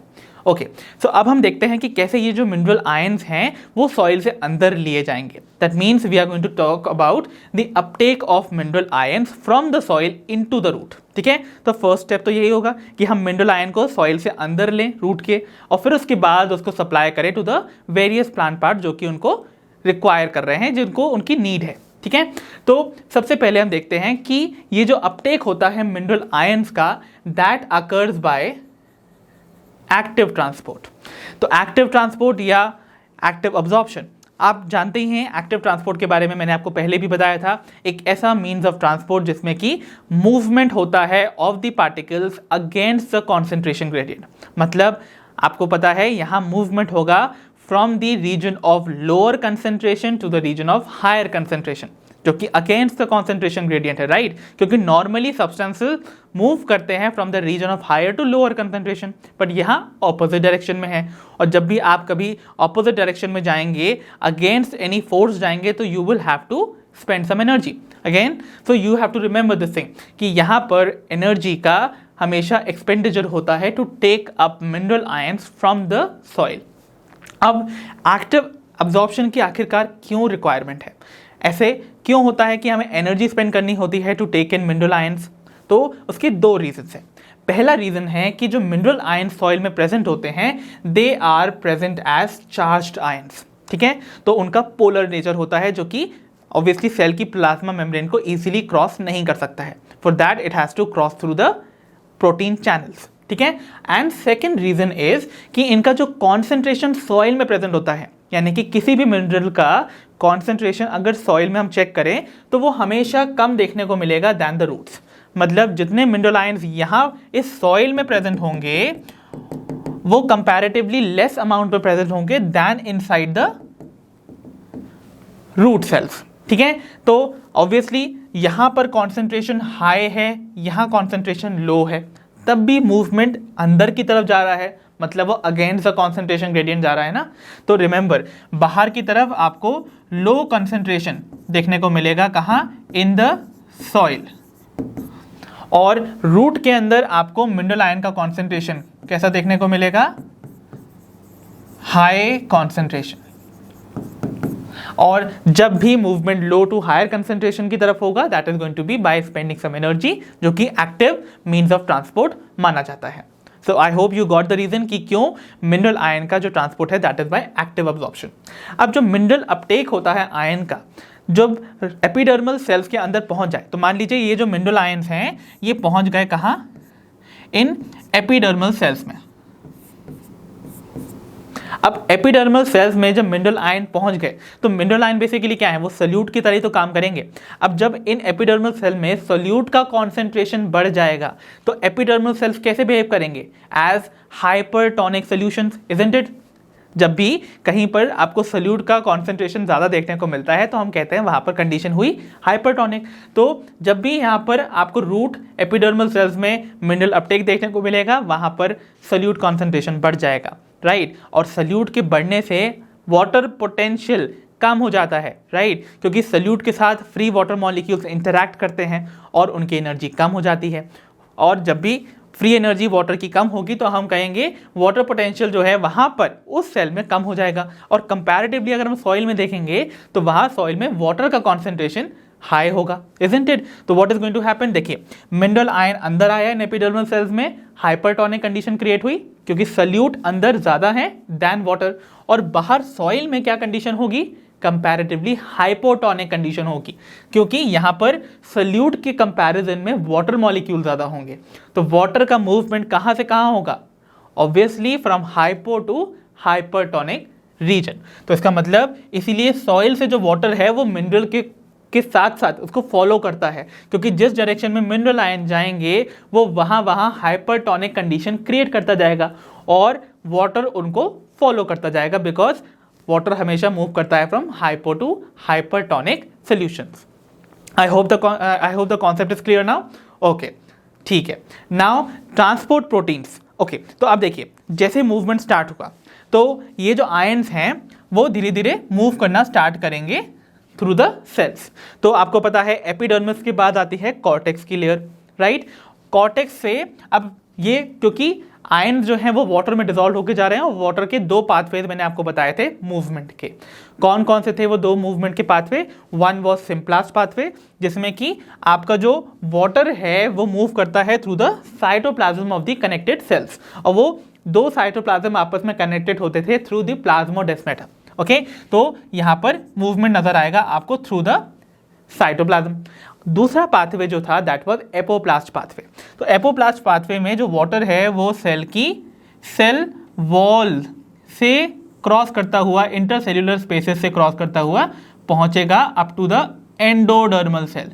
तो यहां आ गया एंडोडर्मल सेल की लेयर। तो this layer is going to be endodermis. अब एंडोडर्मल के जो सेल्स होते हैं, एंडोडर्मल सेल्स, उनकी खासियत होती है कि वहां आपको इनकी सेल वॉल में रेडियल और टेंजेंशियल वॉल्स पे आपको एक वैक्सी कवरिंग या कोटिंग देखने को मिलती है जो कि कहलाती है सुबरिन। और सुबरिन जो है वो वाटर के लिए इम्परमिएबल है, मतलब जो भी वाटर यहां तक पहुंचा है मिनरल्स को लेकर वो अब आगे नहीं बढ़ सकता थ्रू द सेल वॉल। तो अब क्या होगा, यहां पर आगे रास्ता बंद है। तो नाउ ये जो मिनरल आयंस वाटर में डिसॉल्व होकर आए थे they will have to get into the cytoplasm. मतलब देखिए, समझने की कोशिश कीजिए। ये सपोज एक एंडोडर्मल सेल मैंने ड्रॉ किया और यहां पर आपको पता है इसकी वॉल में प्रेजेंट है द कैस्पेरियन स्ट्रिप। तो जो वाटर मिनरल को लेकर इसकी सेल वॉल से क्रॉस कर रहा था वो यहां इस कैस्पेरियन स्ट्रिप यानी कि इस सुबरिन की लेयर को क्रॉस नहीं कर पाएगा। नाउ ये मिनरल आयन अंदर ट्रांसपोर्ट किया जाएगा इनटू द साइटोप्लाज्म। तो सेल वॉल से जब वो साइटोप्लाज्म की तरफ जा रहा होगा तो उसको सबसे पहला बैरियर कौन सा देखने को मिलेगा? याद कीजिए, सेल वॉल के अंदर कौन सा आपकी लेयर होती है जो कि एक बाउंड्री क्रिएट करती है of the cell cytoplasm? That is the cell membrane. तो जब वाटर का मिनरल आयन के साथ मूवमेंट होगा इनसाइड द साइटोप्लाज्म तो it will have to cross plasma membrane, और प्लाज्मा मेम्ब्रेन में आपको कुछ प्रोटीन्स चैनल देखने को मिलेंगे। So suppose this is my plasma membrane, okay, जिसकी बाइलेयर का स्ट्रक्चर आप जानते ही हैं, ऐसे कुछ होता है ना। और आपको यहां पर एक प्रोटीन देखने को मिल रहा है। सो आपको यहां पर जो प्रोटीन देखने को मिलेंगे so they are going to be called the transport proteins, क्योंकि वही रेगुलेट करेंगे कि कौन से आयंस का अंदर मूवमेंट होगा। तो जब भी मूवमेंट हो रही होगी of the water along with mineral into the cytoplasm तो ये ट्रांसपोर्ट प्रोटीन रेगुलेट करेंगे और एक्ट करेंगे एज द कंट्रोल पॉइंट्स, जो कि एडजस्ट करेंगे कि कितनी अमाउंट ऑफ सल्यूट या मिनरल्स को अंदर जाने दिया जाएगा इनटू द साइटोप्लाज्म। तो रिमेंबर, जो भी ट्रांसपोर्ट प्रोटीन यहाँ एंडोडर्मल सेल्स की प्लाज्मा मेम्ब्रेन में प्रेजेंट होते हैं they act as the control points for all the type of solute जो कि रीच कर रहे हैं अप टिल द जाइलम। ठीक है, तो अब फाइनली जो जो आयंस यहाँ पर अलाउ किए जाएंगे to move into the endodermal cells they will finally cross the endodermis and वो फाइनली पेरिसाइकिल के बाद पहुंच जाएंगे into the xylem. So this is xylem. तो इस तरीके से आपको मूवमेंट देखने को मिलेगी of the water along with mineral ions until the xylem is reached. ठीक है, तो इस तरीके से आपको देखने को मिला कि कैसे मिनरल आयंस जो हैं वो अगेंस्ट कॉन्सेंट्रेशन ग्रेडियंट आपको सॉइल से अब्जॉर्ब करते हुए नजर आए इनटू द रूट के वेरियस लेयर को क्रॉस करते हुए एंडोडर्मिस की कैस्पेरियन स्ट्रिप को एक तरह से बैरियर की तरह मूव करते हुए they have reached until the xylem.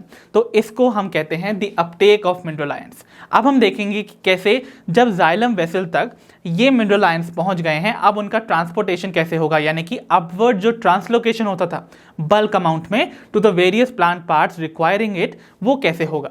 तो चलिए अब हम वो देख लेते हैं। तो आइए बच्चों, अब हम देखते हैं कि कैसे आखिर ट्रांसलोकेशन होता है of the mineral ions once they reach to the xylem vessel. तो हमने देखा था अपटेक ऑफ मिनरल आयन में आयंस को सॉइल से अब्सॉर्ब करके कहाँ तक ट्रांसपोर्ट कर दिया गया, अंटिल द जाइलम।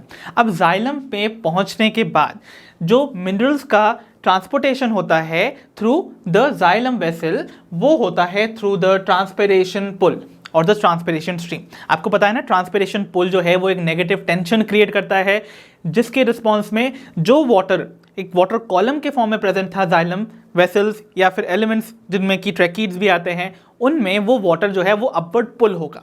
और जैसे जैसे वाटर अपवर्ड पुल होगा, और वाटर में क्या डिजॉल्व प्रेजेंट है, द मिनरल आयंस। तो मिनरल आयंस वाटर के साथ अपवर्ड मूव करते हैं to various plant parts in response to which force, the transpirational pull, right. और धीरे धीरे जिन भी सेल्स को उनकी रिक्वायरमेंट होगी वो उनको उस वाटर स्ट्रीम में से अब्जॉर्ब करते जाते हैं, ठीक है।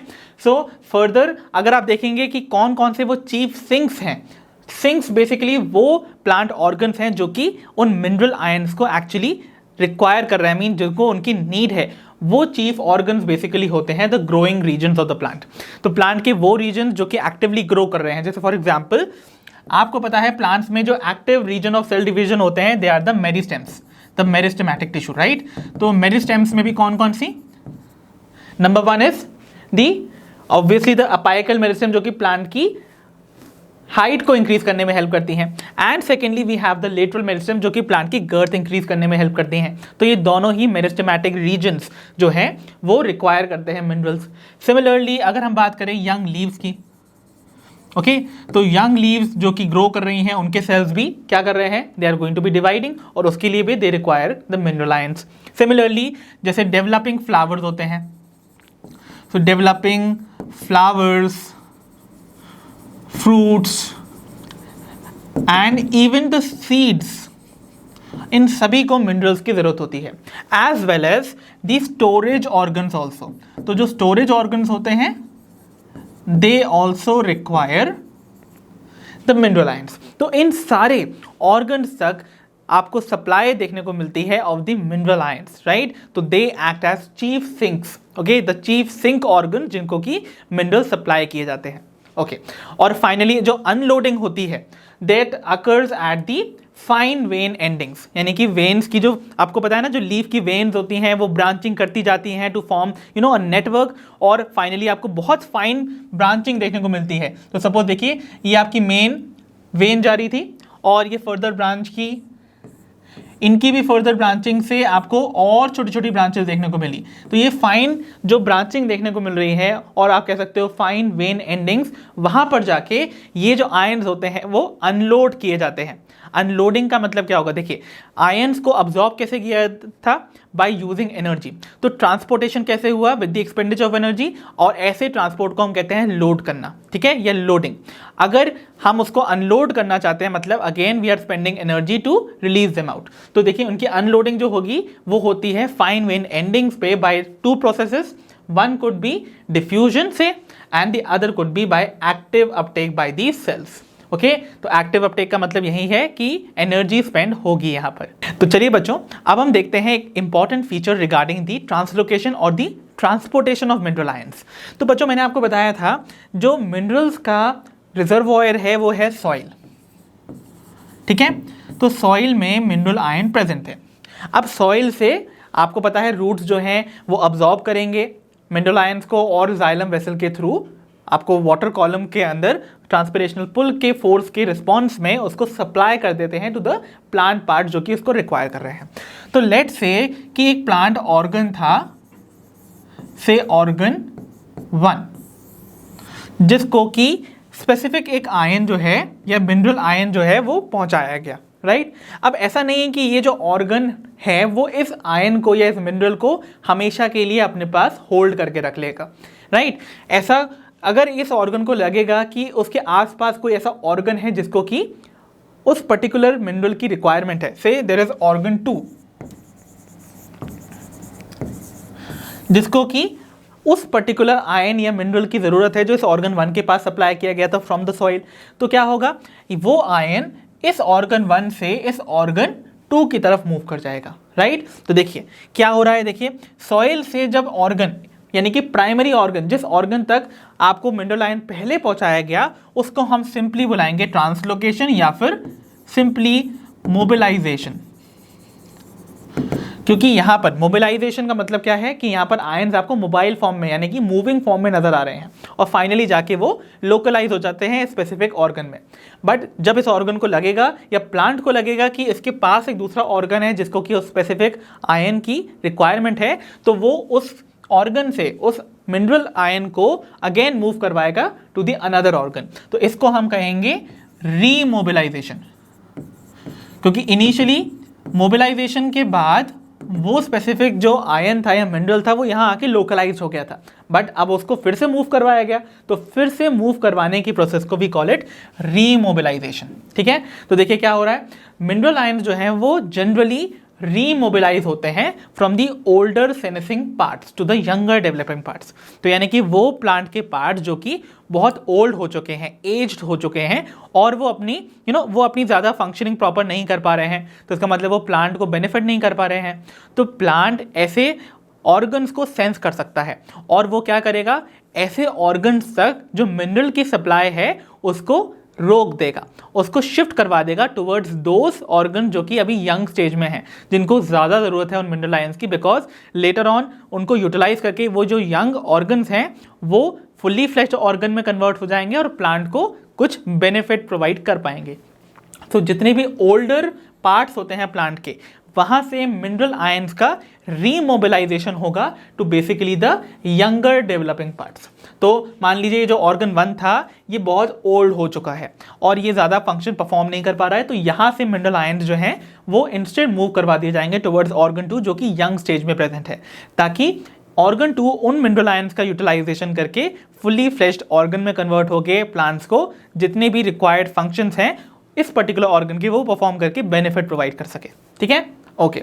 तो जो मोस्ट रेडिली एलिमेंट्स जो मोबिलाइज हो सकते हैं, जो रीमोबिलाइज हो सकते हैं, उन्हें हम बुलाते हैं एज सिंपली, उनके नाम है phosphorus, sulphur, nitrogen and potassium. तो इनको सिंपली PSNK से आप याद कर सकते हैं, phosphorus, sulphur, potassium and nitrogen. But calcium एक आयन है या एलिमेंट है जो कि इजीली रीमोबिलाइज नहीं होता है। वाई? बिकॉज कैल्शियम जो है it become the structural component of a cell. तो सेल का क्योंकि स्ट्रक्चरल कंपोनेंट है, उसका स्ट्रक्चर का हिस्सा बना हुआ है, तो it can not be remobilize, उसको इजीली रिमूव नहीं किया जा सकता from a cell. So I hope all these things regarding the uptake and translocation of mineral nutrients is very clear. तो आइए बच्चों, अब मैं आपके सामने डिस्कस करने जा रहा हूं कुछ important points regarding the transportation of materials through xylem and phloem. ये इन्फॉर्मेशन आपके लिए एग्जामिनेशन पॉइंट ऑफ व्यू से इंपॉर्टेंट है, बिकॉज ऐसी इन्फॉर्मेशन बच्चे अक्सर स्किप कर देते हैं while reading the chapter. So remember, आपको इनको नहीं भूलना है, बिकॉज अक्सर एग्जामिनेशन में ऐसे स्टेटमेंट से क्वेश्चन बन जाते हैं। तो बच्चों, इनिशियली ऐसा बिलीव था कि जाइलम के थ्रू ट्रांसपोर्टेशन जब होता है, बिकॉज आपको पता है ना xylem and phloem 2 he vascular tissues हैं जिनके थ्रू ट्रांसपोर्टेशन देखने को मिलता है इन द प्लांट बॉडी। तो अगर बात की जाए जाइलम की, तो ऐसा बिलीव था कि जाइलम के थ्रू ओनली एंड ओनली जो ट्रांसपोर्टेशन होता है वो होता है इनऑर्गेनिक न्यूट्रिएंट्स का, ओके। और माना जाता था फ्लोएम के थ्रू जो भी ट्रांसपोर्टेशन हो आपको देखने को मिलेगा प्लांट बॉडी में वो ऑर्गेनिक मटेरियल का होगा, ठीक है। बट लेटर ऑन जब केमिकल एनालिसिस किया गया जाइलम के एक्सुडेट्स का, मतलब जाइलम के अंदर फ्लो करने वाले फ्लूइड का, जिसको हम सैप भी बोलते हैं, तो हम इसको जाइलम सैप भी कह सकते हैं, राइट। तो जाइलम सैप का जब केमिकल एनालिसिस किया गया तो उसमें क्या देखा गया, सबसे पहले आपने देखा गया कि नाइट्रोजन जो है, नाइट्रोजन का सिर्फ कुछ ही अमाउंट जो है वो इनऑर्गेनिक आयंस के फॉर्म में ट्रैवल करता है with in the xylem, but majority of nitrogen जो है वो जाइलम के अंदर ऑर्गेनिक फॉर्म में ट्रैवल करती है as amino acids and related compounds, okay. तो अमाइनो एसिड या उनसे मिलते जुलते कंपाउंड्स के फॉर्म में, यानी कि ऑर्गेनिक फॉर्म में आपकी नाइट्रोजन ज़्यादातर ट्रैवल करती हुई नजर आ रही है inside the xylem, okay. And along with some hormones also, तो हॉर्मोन्स का भी ट्रांसपोर्टेशन आपको देखने को मिलता है, एंड hormones definitely are organic in their constituent nature, right, okay. And ऐसा नहीं है कि सिर्फ nitrogen, small amount of phosphorus and sulphur, ये दोनों जो एलिमेंट्स हैं या मिनरल्स हैं, ये भी आपको प्लांट्स के अंदर ऑर्गेनिक कंपाउंड्स के फॉर्म में ट्रैवल करते हुए नजर आते हैं थ्रू जाइलम। तो वो जो बिलीफ था कि जाइलम के अंदर सिर्फ इनऑर्गेनिक न्यूट्रिएंट्स ही ट्रांसपोर्ट होते हैं वो यहाँ पर रॉन्ग साबित हुआ। इनफैक्ट ये भी देखा गया है कि एक्सचेंज आपको देखने को मिलता है between the content of xylem and phloem. तो जाइलम एंड फ्लोएम के जो कंटेंट्स हैं उनके बीच में आपको कुछ एक्सचेंज ऑफ मटेरियल भी देखने को मिलता है इनसाइड द प्लांट बॉडी। तो आई होप ये इंफॉर्मेशन आप याद रखेंगे from the examination point of view. तो चलिए बच्चों, अब हम डिस्कस करते हैं हमारा next topic, that is phloem transport. तो बच्चों यहाँ पर हम डिस्कस करने जा रहे हैं the transportation through another vascular tissue जिसका नाम है फ्लोएम। क्योंकि इससे पहले हमने देखा था कि जाइलम के थ्रू कैसे वाटर और मिनरल्स का ट्रांसपोर्टेशन देखने को मिलता है इनसाइड द प्लांट बॉडी। अब हम देखेंगे कि फ्लोएम जो कि अनदर वैस्कुलर टिश्यू है उसमें आपको कैसे ट्रांसपोर्टेशन देखने को मिलता है ऑफ दी मटेरियल, और कौन सा मटेरियल है जो कि फ्लोएम ट्रांसपोर्ट करता है, that you know very well, that is the food. और फूड भी किस फॉर्म में, इन the form of a sugar, जो कि आपको याद रखनी है, दैट इज सुक्रोज। तो याद रखिए, प्लांट्स फूड सिंथेसाइज करते हैं इन the form of a sugar called glucose, transport करते हैं इन the form of sugar called sucrose, और उसको स्टोर करते हैं इन the form of a sugar called the starch. तो ये सारी चीज़ें आपको याद होनी चाहिए। तो फूड सपोज एक जगह बन गया तो उसका ट्रांसपोर्टेशन होगा कहाँ, तो याद रखिए फ्लोएम के थ्रू जब भी ट्रांसपोर्टेशन होता है उसमें एक कॉन्सेप्ट आता है कि हमेशा मूवमेंट होगा from a source to the sink. तो सोर्स से सिंक की तरफ मूवमेंट होता है हमेशा फूड का अक्रॉस दी फ्लोएम। अब क्या है ये सोर्स, क्या है ये सिंक, इसको समझ लेते हैं। तो सोर्स बेसिकली प्लांट का वो ऑर्गन है जहाँ पर फूड मैन्युफैक्चर हो रहा है, राइट, या फिर जो फूड की क्वांटिटी है वो बहुत लार्ज अमाउंट में है, मतलब सरप्लस क्वांटिटी में उस पर्टिकुलर प्लांट ऑर्गन पे फूड प्रेजेंट है, that organ would be called as a source organ. ठीक है। दूसरा आता है सिंक। सिंक प्लांट का वो ऑर्गन है जहाँ पर फूड की जो क्वांटिटी है वो बहुत कम अमाउंट में प्रेजेंट है, मतलब वहाँ पर फूड की स्केर्सिटी है। तो हमेशा वो जो मूवमेंट है फूड का through phloem will occur from the region जहाँ पर फूड की सरप्लस अमाउंट प्रेजेंट थी, दैट मीन सोर्स से उस जगह पर जहाँ पर फूड की स्केर्सिटी थी, दैट इज सिंक की तरफ, राइट। सो देखिए, आपको पता है फूड प्लांट के अंदर जो है वो सिंथेसाइज होता है इनसाइड द ग्रीन लीव्स, और ग्रीन लीव्स में भी specifically the cells called the mesophyll cells. ठीक है। तो that will act as a source organ over here. ठीक है। वाइल अगर हम बात करें सिंक की, तो सिंक जो है वो वेरियस हो सकते हैं इनसाइड द प्लांट बॉडी। से फॉर एग्जांपल कोई स्टोरेज ऑर्गन है जो कि उस फूड को स्टोर करके रखना चाहता है एज स्टार्च, राइट, या फिर हो सकता है कि एक कोई ग्रोइंग पॉइंट्स भी हो सकते हैं प्लांट के अंदर, यानी कि बेसिकली वो रीजन प्लांट के जहाँ पर एक्टिवली डिवाइडिंग सेल्स प्रेजेंट है, for example the meristematic regions. तो ऐसे सेल्स को क्यों फूड की रिक्वायरमेंट होगी, डेफिनेटली बिकॉज ये जो सेल्स डिवाइड कर रहे हैं they need energy for division, और एनर्जी के लिए उनको क्या चाहिए, ऑब्वियसली फूड चाहिए, बिकॉज फूड के ब्रेकडाउन से ही एनर्जी रिलीज होगी, इसीलिए they act as sinks. Okay. So ये जो रोल होता है ना, ऐसा नहीं है कि हमेशा जो मेसोफिल सेल हैं वो हमेशा सोर्स की तरह एक्ट करेंगे और स्टोरेज ऑर्गन हमेशा सिंक की तरह एक्ट करेंगे। तो जो रोल होता है सोर्स और सिंक का वो वेरी कर सकता है, ये चेंज हो सकता है depending upon the season and the plants need. Okay. तो सीजन पे भी वेरी करता है और प्लांट की नीड्स पे भी। कैसे, तो देखिए, मान लीजिए एक सीजन ऐसा आता है जहाँ पर प्लांट की सारी लीव्स झड़ जाती हैं, राइट, और उस टाइम पर जो भी फूड स्टोरेज ऑर्गन में स्टोर्ड था वो एक्ट करता है as the source organ, because leaves तो अब प्रेजेंट ही नहीं है टू मैन्युफैक्चर द फूड। तो लीव्स यहाँ पर क्या हुई, दे आर नॉट प्रेजेंट, इसका मतलब they can not act as a source of food. तो इसीलिए जो फूड है प्लांट ने अपने फेवरेबल सीजन में स्टोर करके रखा था स्टोरेज ऑर्गन में, अब वो एक्ट करेगा एज अ सोर्स और सप्लाई करेगा उन प्लांट पार्ट्स को जिनको उनकी ज़रूरत है। तो यहाँ पर storage organ can act as a source also depending upon another season. तो ये क्या सप्लाई करेगा टू द ग्रोइंग पार्ट, जैसे कि आप हो सकता है कि जो यंग बड्स होती हैं या यंग फ्लावर्स होते हैं उनको सप्लाई कर सकता है, या फिर जो सीजन के बाद यानी कि अनफेवरेबल सीजन के बाद जब फेवरेबल सीजन में लीव्स डेवलप हो रही हैं उनको भी ये फूड सप्लाई कर सकता है। तो ग्रोइंग सीजन या फेवरेबल सीजन में usually plant extra food store करके रखता है ताकि जब अनफेवरेबल सीजन आएगा ना तो उसको वहाँ पर यूटिलाइज कर लिया जाए। ठीक है। तो depending upon season and plants need food का या जो सोर्स सिंक रिलेशन है दैट कैन चेंज। ओके। और डायरेक्शन जो होता है फूड के ट्रांसपोर्ट का फ्लोएम के अंदर वो अपवर्ड भी हो सकता है और डाउनवर्ड भी हो सकता है। दैट मीन्स मूवमेंट जो है वो होगा bidirectional, because bi means two, तो मूवमेंट टू डायरेक्शन में हो सकता है, upward as well as downwards, क्योंकि सिंक तो कहीं भी प्रेजेंट हो सकता है ना।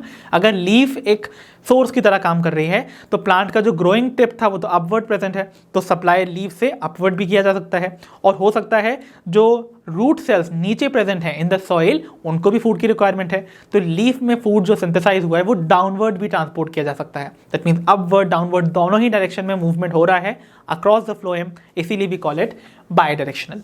आई hope it is clear now. And जो फ्लोएम सैप होता है, अगर आप उसको केमिकली एनालाइज करेंगे तो आप पाएंगे कि उसमें सिर्फ वाटर और सुक्रोज ही डिजोल्व नहीं होती है, बट आपको वहाँ पर कुछ अदर शुगर्स भी नजर आएंगी, साथ ही साथ आपको कुछ हार्मोन्स भी नजर आएंगे, जैसा कि आपको जाइलम में भी देखने को मिलता था, एंड आपको कुछ अमाइनो एसिड्स भी देखने को मिलेंगे along with some other organic material.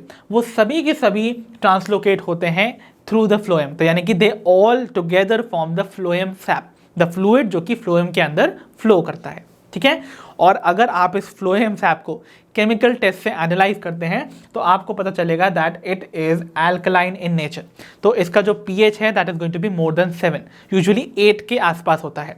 Okay, ऐसा क्यों होता है, क्यों फ्लोएम सैप जो है वो एल्कलाइन है नेचर में, इसको मैं आपको बस थोड़ी ही देर में समझाऊंगा जब मैं आपको ट्रांसपोर्टेशन पढ़ाऊंगा अक्रॉस दी फ्लोएम। तो आइए बच्चों, अब हम डिस्कस करते हैं एक हाइपोथेसिस जो कि बेस्ट एक्सप्लेन करती है द मैकेनिज्म जिसके थ्रू फ्लोएम के अंदर आपको शुगर्स का ट्रांसपोर्टेशन देखने को मिलता है। तो इस हाइपोथेसिस को हम बुलाते हैं द प्रेशर फ्लो और द मास फ्लो हाइपोथेसिस, और इस हाइपोथेसिस को प्रपोज किया था मंच ने। ओके, सो मंच इन 1930 प्रपोज्ड द मास फ्लो और द प्रेशर फ्लो हाइपोथेसिस। तो इस हाइपोथेसिस के अकॉर्डिंग आप देखेंगे कि कैसे जो शुगर्स हैं उनका ट्रांसलोकेशन या फिर बल्क मूवमेंट देखने को मिलता है from the source to the sink.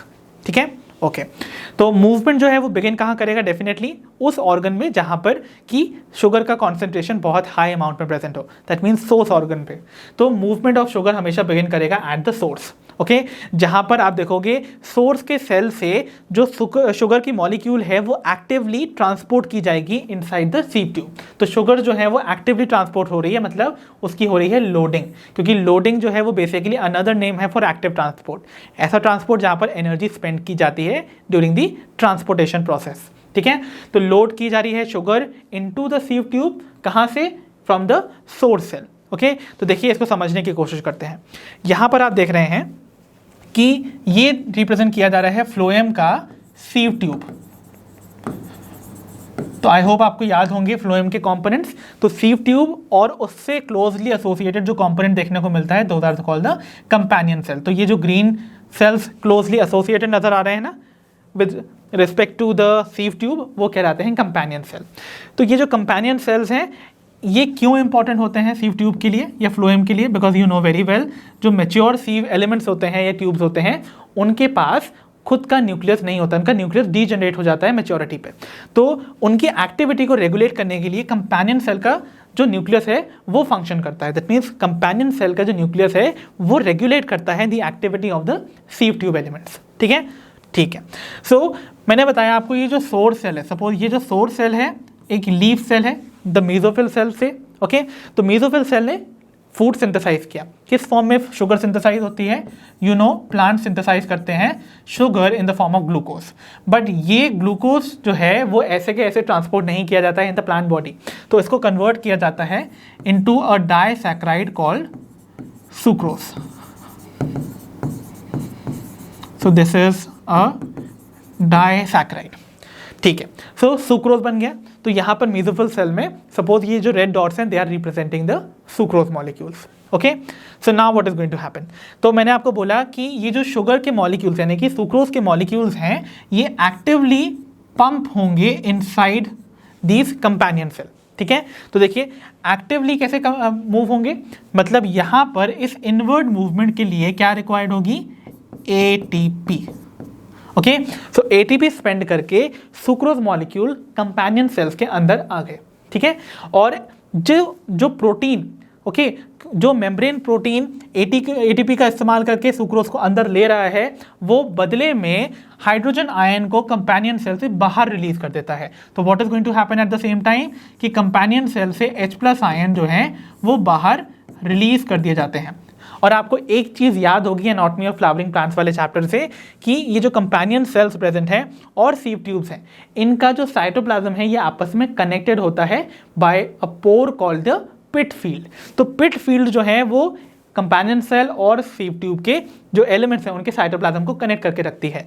तो जैसे हाइड्रोजन आयन की पंपिंग में इमेजिन कीजिए कंपेनियन सेल के पास हाइड्रोजन आयन की कमी पड़ गई, अब वो कहाँ से पंप करें, तो वो क्या करेंगे, सीव ट्यूब एलिमेंट्स के अंदर जो हाइड्रोजन आयन होंगे उनको अंदर से लेके बाहर पंप कर देंगे। इसीलिए जो सीव ट्यूब के अंदर जो भी सैप प्रेजेंट होगा उसमें से H+ आयन बाहर बार बार रिलीज करते जाया करेंगे या पंप होते रहेंगे। इसीलिए कहते हैं जो फ्लोएम सैप है वो एल्कलाइन होता है नेचर, जैसा कि मैंने पिछली स्लाइड में डिस्कस किया था।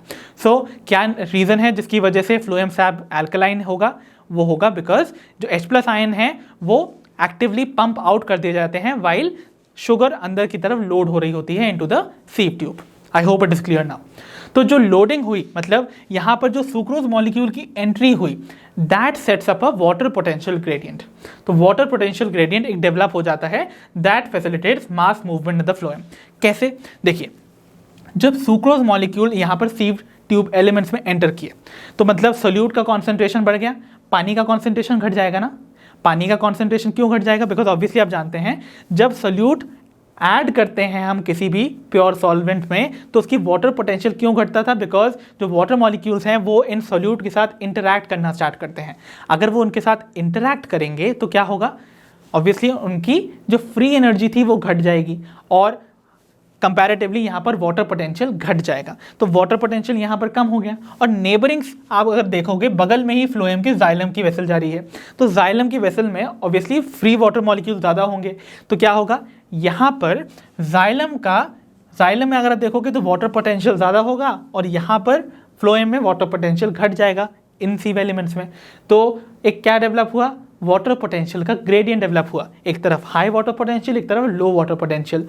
और मूवमेंट आपको कहाँ देखने को मिलता है, from the region of higher water potential to the region of lower water potential. तो इसीलिए जाइलम वेसल से वाटर जो है वो अंदर फ्लोएम की तरफ मूव करना स्टार्ट कर देगा। सो आई होप इतना कॉन्सेप्ट जो मैंने अभी तक डील किया है रिगार्डिंग दिस हाइपोथेसिस वो आपको समझ आया है। तो बच्चों अभी तक हमने देखा था कि कैसे वाटर पोटेंशियल ग्रेडियंट के डेवलपमेंट होने की वजह से वाटर जाइलम से फ्लोएम की तरफ मूव करता है। ओके, तो वाटर इस फ्लोएम में एंटर करके now what is going to happen, अब इनकमिंग वाटर मॉलिक्यूल जो हैं वो एक प्रेशर जनरेट करते हैं। कौन सा होता है वो प्रेशर, उसे हम टर्गर प्रेशर भी बुलाते हैं या फिर हाइड्रोस्टैटिक प्रेशर भी बुलाते हैं। तो सीव ट्यूब में एंटर करने पे water molecule hydrostatic pressure generate करते हैं। तो मतलब इस स्पेसिफिक रीजन में जहां पर सोल्यूट प्रेजेंट है वहां इनकमिंग वाटर मॉलिक्यूल्स ने ऑलरेडी हाई प्रेशर जनरेट कर दिया है। वाइल जो लोअर रीजन है, जो सिंक सेल के पास वाला रीजन है, अब सिंक सेल जो है वो बेसिकली वो सेल है जहाँ पर फूड की रिक्वायरमेंट थी ना, से रूट सेल हो गई। तो ये जो रूट सेल है इसको रिक्वायरमेंट थी, तो इसके बगल में जो सीव ट्यूब के एलिमेंट्स है वहाँ पर उतना हाई प्रेशर नहीं है। तो मतलब एक प्रेशर का क्या हुआ, ग्रेडियंट डेवलप हो गया यहाँ पर भी। तो इस स्पेसिफिक रीजन में क्या है, इस स्पेसिफिक रीजन में हाई हाइड्रोस्टैटिक प्रेशर है, ठीक है। तो यहाँ पर आपको देखने को मिलेगा हाई प्रेशर और यहाँ इस स्पेसिफिक रीजन में आपको देखने को मिलेगा लो हाइड्रोस्टैटिक प्रेशर। तो इससे क्या हुआ, प्रेशर ग्रेडियंट का डेवलपमेंट हुआ और यही वो प्रेशर ग्रेडियंट एक एक्चुअल फोर्स है जिसके अलोंग आपका मूवमेंट देखने को मिलेगा ऑफ द शुगर मॉलिक्यूल्स, क्योंकि मूवमेंट हमेशा आप जानते हैं हमेशा अलोंग द कॉन्सेंट्रेशन ग्रेडियंट होता है। तो high region of hydrostatic pressure से जो वाटर है वो शुगर को अपने साथ डिसॉल्व करके low region of hydrostatic pressure की तरफ मूव करना स्टार्ट करेगा, that is towards the sink cell. Finally जब वो सिंक सेल के पास पहुंच जाएगा तो फ्लोएम में प्रेजेंट शुगर्स की अनलोडिंग होगी। तो अनलोडिंग होती है इनटू द सिंक सेल और अनलोडिंग के लिए भी एनर्जी स्पेंड की जाती है, मतलब ये भी एक एक्टिव प्रोसेस है, ठीक है। तो अब फ्लोएम के सीव ट्यूब्स के अंदर से सोल्यूट बाहर निकल गए इनटू द सिंक सेल। अब क्या हुआ, तो यहाँ पर सोल्यूट के मॉलिक्यूल्स कम हो गए ना, तो सोल्यूट के मॉलिक्यूल्स अगर कम हो गए तो इसका मतलब यहाँ पर वाटर पोटेंशियल बढ़ गया, इजंट इट, क्योंकि सोल्यूट के हटने से वाटर पोटेंशियल बढ़ जाता है ना, क्योंकि वाटर इंटरैक्ट नहीं कर रहे हैं विद द सॉल्यूट मॉलिक्यूल्स। इसीलिए वाटर पोटेंशियल जब यहाँ बढ़ जाएगा तो कंपैरेटिवली जाइलम में वाटर पोटेंशियल कम होगा और अगेन वाटर का मूवमेंट हाई वाटर पोटेंशियल से बैक इनटू द जाइलम जो कि region of lower water potential है। नाउ अब आपको देखने को मिलेगा। तो जो वाटर एंटर किया था over here water potential difference की वजह से, वो वापस से एंटर कर जाएगा बैक इनटू द जाइलम और कैरी फॉरवर्ड हो जाएगा upwards due to the transpirational pull of the water. ठीक है, तो I hope this entire hypothesis is clear now. तो सिंक में पहुंचने के बाद शुगर जो है वो एक्टिवली ट्रांसपोर्ट हो गई into the sink cell, right, and उसके बाद वो जो शुगर यहाँ पर सिंक सेल में ट्रांसपोर्ट हुई वो अलग अलग फॉर्म में स्टोर कर ली जाएगी। सपोज स्टोरेज के लिए वो स्टार्च के फॉर्म में कन्वर्ट कर ली जाएगी या सेल्यूलोज के फॉर्म में स्ट्रक्चरल कंपोनेंट बनाने के लिए सेल के यूज़ कर ली जाएगी। ठीक है, अब लॉस ऑफ सल्यूट, जैसे ही यहाँ से सल्यूट वापस से सिंक में गया तो लॉस ऑफ सल्यूट क्या करेगा, हाई वाटर पोटेंशियल को डेवलप कर देगा इन द फ्लोएम, है ना, जैसा कि मैंने बताया था, और इसीलिए वाटर जो है वो पास आउट कर जाएगा eventually back to the xylem vessel. तो I hope this entire hypothesis जो कि एक्सप्लेन करती है कि कैसे फ्लोएम के अक्रॉस आपके फूड पार्टिकल्स का मूवमेंट या ट्रांसलोकेशन होता है, वो आपको समझ आया होगा। तो आइए बच्चों, अब हम डिस्कस करते हैं एक एक्सपेरिमेंट जो कि डेमोन्स्ट्रेट करता है the translocation of food through the phloem, और उस एक्सपेरिमेंट को we call the girdling experiment. तो इस एक्सपेरिमेंट को परफॉर्म करने के लिए आपको क्या करना है, एक ट्री की ट्रंक में से उसके बार्क को रिमूव करना है और बार्क एक रिंग के फॉर्म में निकालनी है up till the depth of the phloem. मतलब जो बार्क है वो फ्लोएम तक आपको रिमूव कर देनी है, मतलब फ्लोएम भी प्रेजेंट नहीं होना चाहिए when we remove the bark, ठीक है, in the form of a ring. तो आपको एक गर्डल जो है वो ऐसे अपीयर करती हुई नजर आएगी। ठीक है, ओके, तो गर्डल का डेवलपमेंट कर दिया आपने। अब आप कुछ हफ्ते इसको छोड़ दीजिए, कुछ हफ्ते बाद आप देखोगे जो इस गर्डल का ऊपर वाला रीजन है, दिस रीजन, वो आपको ऐसे सोलन नजर आएगा कुछ इस तरीके से। वो सोलन क्यों हो जाता है उसके पीछे समझने की कोशिश कीजिए द रीजन। तो आपको पता है ये ट्री की ट्रंक थी, तो ऑब्वियसली जो लीव्स होंगी वो कहीं ऊपर ही होंगी ना, इजंट इट। तो फूड का मैन्युफैक्चर तो यहाँ हुआ, इजंट इट। तो जब फूड मैन्युफैक्चर यहाँ हो रहा है और ग्रोइंग ऑब्वियसली जो नीचे वाले पार्ट्स है प्लांट के से रूट्स को ही ज़रूरत है फूड की, तो वो जो फूड है वो डाउनवर्ड ट्रांसलोकेट हो ही रहा होगा ना। तो जब वो डाउनवर्ड ट्रांसलोकेट हो रहा है तो वो यहाँ तक इस गर्डल की अपर लेयर तक तो पहुंचा होगा नाइसली, बिकॉज यहाँ तक फ्लोएम प्रेजेंट था, फ्लोएम वॉज इंटैक्ट। बट जैसे ही वो गर्डल वाले रीजन में पहुंचेगा वहाँ पर हमने फ्लोएम तो रिमूव ही कर दी थी इन द बिगिनिंग इटसेल्फ। तो इसका मतलब अब उसको वो वेसल्स नहीं मिल रहे हैं जिनके थ्रू वो अपना फूड नीचे ट्रांसलोकेट कर पाए। तो इसका मतलब वो जो फूड है वो यहाँ पर एक्यूमुलेट होता हुआ नजर आ जाएगा। दैट मीन्स यहाँ पर एक्चुअली में फूड मटेरियल एक्यूमुलेट हो जाएगा at this specific region. Okay, तो इसी वजह से आपको ये जो गर्डल के ऊपर वाला जो रीजन नजर आ रहा है that will appear to be swollen. तो ये आपको क्या इंडिकेट कर रहा है, तो देखिए पहले समझ लीजिए, absence of downward movement of food में क्या होगा, जो पोर्शन होगा बार्क का above the ring that will become swollen. और इसके पीछे क्या रीजन था मैंने आपको बता ही दिया है। तो इससे हमको क्या कंक्लूजन देखने को मिलता है, फर्स्टली ट्रांसलोकेशन ऑफ फूड के लिए you have to require phloem as the vascular tissue. तो phloem is responsible for food translocation because हमने जैसे ही फ्लोएम जो है वो रिमूव किया फूड का ट्रांसलोकेशन रुक गया, isn't it? And दूसरा, transport takes place in one direction in this particular case, because वैसे तो फ्लोएम के थ्रू जो ट्रांसपोर्टेशन है वो बाई डायरेक्शनल है, बट इस स्पेसिफिक केस में क्योंकि सोर्स ऑर्गन ऊपर की तरफ है तो it was quite obvious sink जो है वो नीचे की तरफ ही होगा, तो मूवमेंट डाउनवर्ड ही होना चाहिए था, isn't it? तो ऐसा नहीं है कि नीचे से भी फूड जो है वो ऊपर की तरफ भेजा जा रहा है, isn't it? तो फूड का मूवमेंट डाउनवर्ड इसीलिए हो रहा है बिकॉज सोर्स ऊपर है और सिंक नीचे की तरफ था, isn't it? इसीलिए डायरेक्शन ऑफ मूवमेंट जो है in this particular case would be in one direction that is from top to bottom. So I hope ये गर्डलिंग एक्सपेरिमेंट जो कि डेमोन्स्ट्रेट करता है कि आपको ट्रांसलोकेशन ऑफ फूड के लिए फ्लोएम की जरूरत है वो भी आपको अच्छे से समझ आया होगा। तो बच्चों इसी के साथ फिनिश होता है हमारा chapter transport in plants. I hope इस चैप्टर से रिलेटेड सारे कॉन्सेप्ट्स आपको अच्छे से समझ आए होंगे।